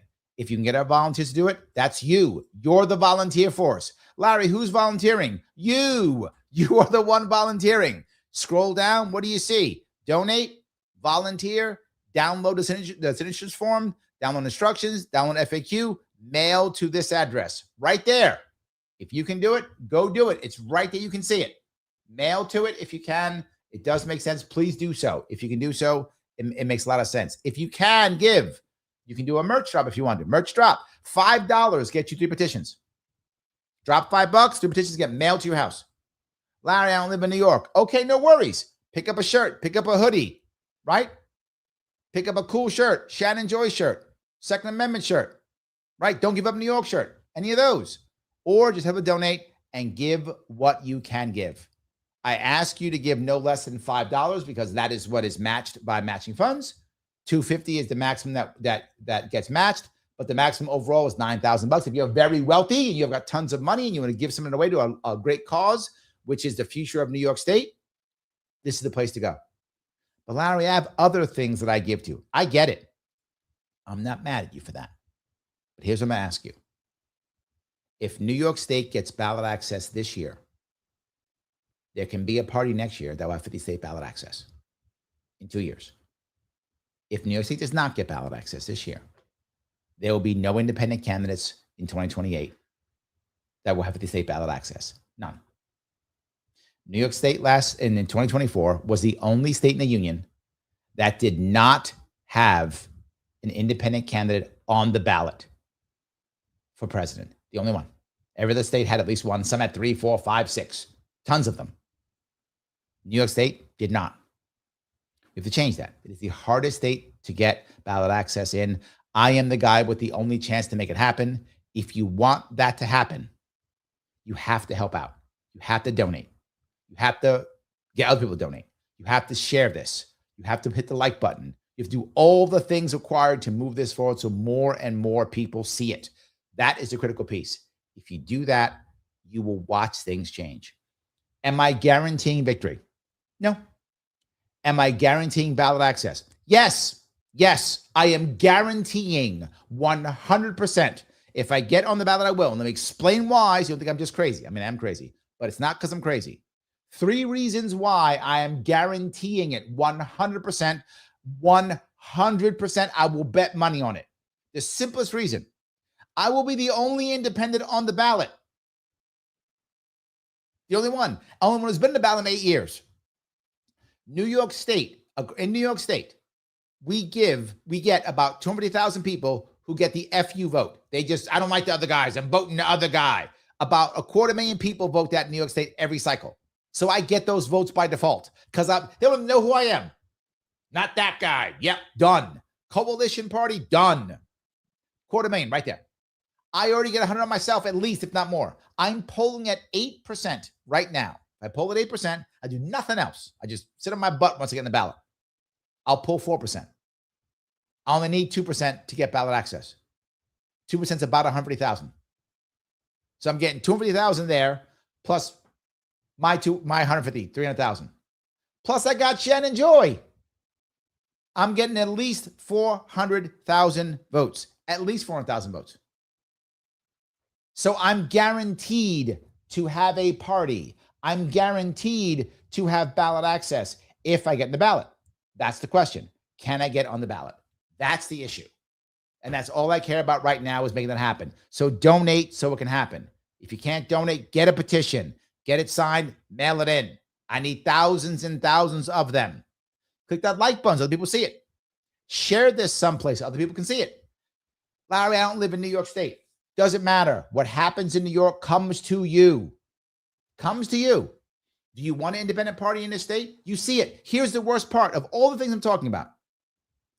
Independence, no party affiliation, is growing across the country. You see it everywhere. They're becoming they already are. The largest affiliation is no party affiliated. What happens when we don't give them an option? When they're constantly sitting about the, left, right paradigm, and that's all they get. Eventually they check out. And they keep checking out. They check out, they check out, they check out. As they check out, our country suffers. We have to give them hope. In every case, people tell me this all the time, ask me this question all the time. Larry, when are things going to change? When will things get so bad that things will change? The question is they don't. This is called learned helplessness. It's a real thing. People just stay in a terrible spot. So when do things change? When things are bad and there is hope. I'm trying my best to provide this hope. You see me have a positive outlook with people who are around me, people who know me. You see me bringing a woman whose last name is Joy. I talk about happiness. If we can bring hope to New York State, we can bring hope to the entire nation. If we can bring hope to New York State, we can turn New York State. If we can turn New York State, we can turn the entire nation. If we can bring localism, if we can bring anti-corruption, if we can bring accountability, if we can bring that to New York State, we can bring it to the entire country. If we do that, we bring everything back to the entire country. I am asking you to please support me in this endeavor. I do that by getting on the ballot. New York State does not want me on the ballot because they don't want me to bring that hope and that happiness to the rest of the nation. But I know you want it. Share this out to the best of your ability. Click all the buttons to the best of your ability. Donate to the best of your ability. If you can't do much now, do it monthly.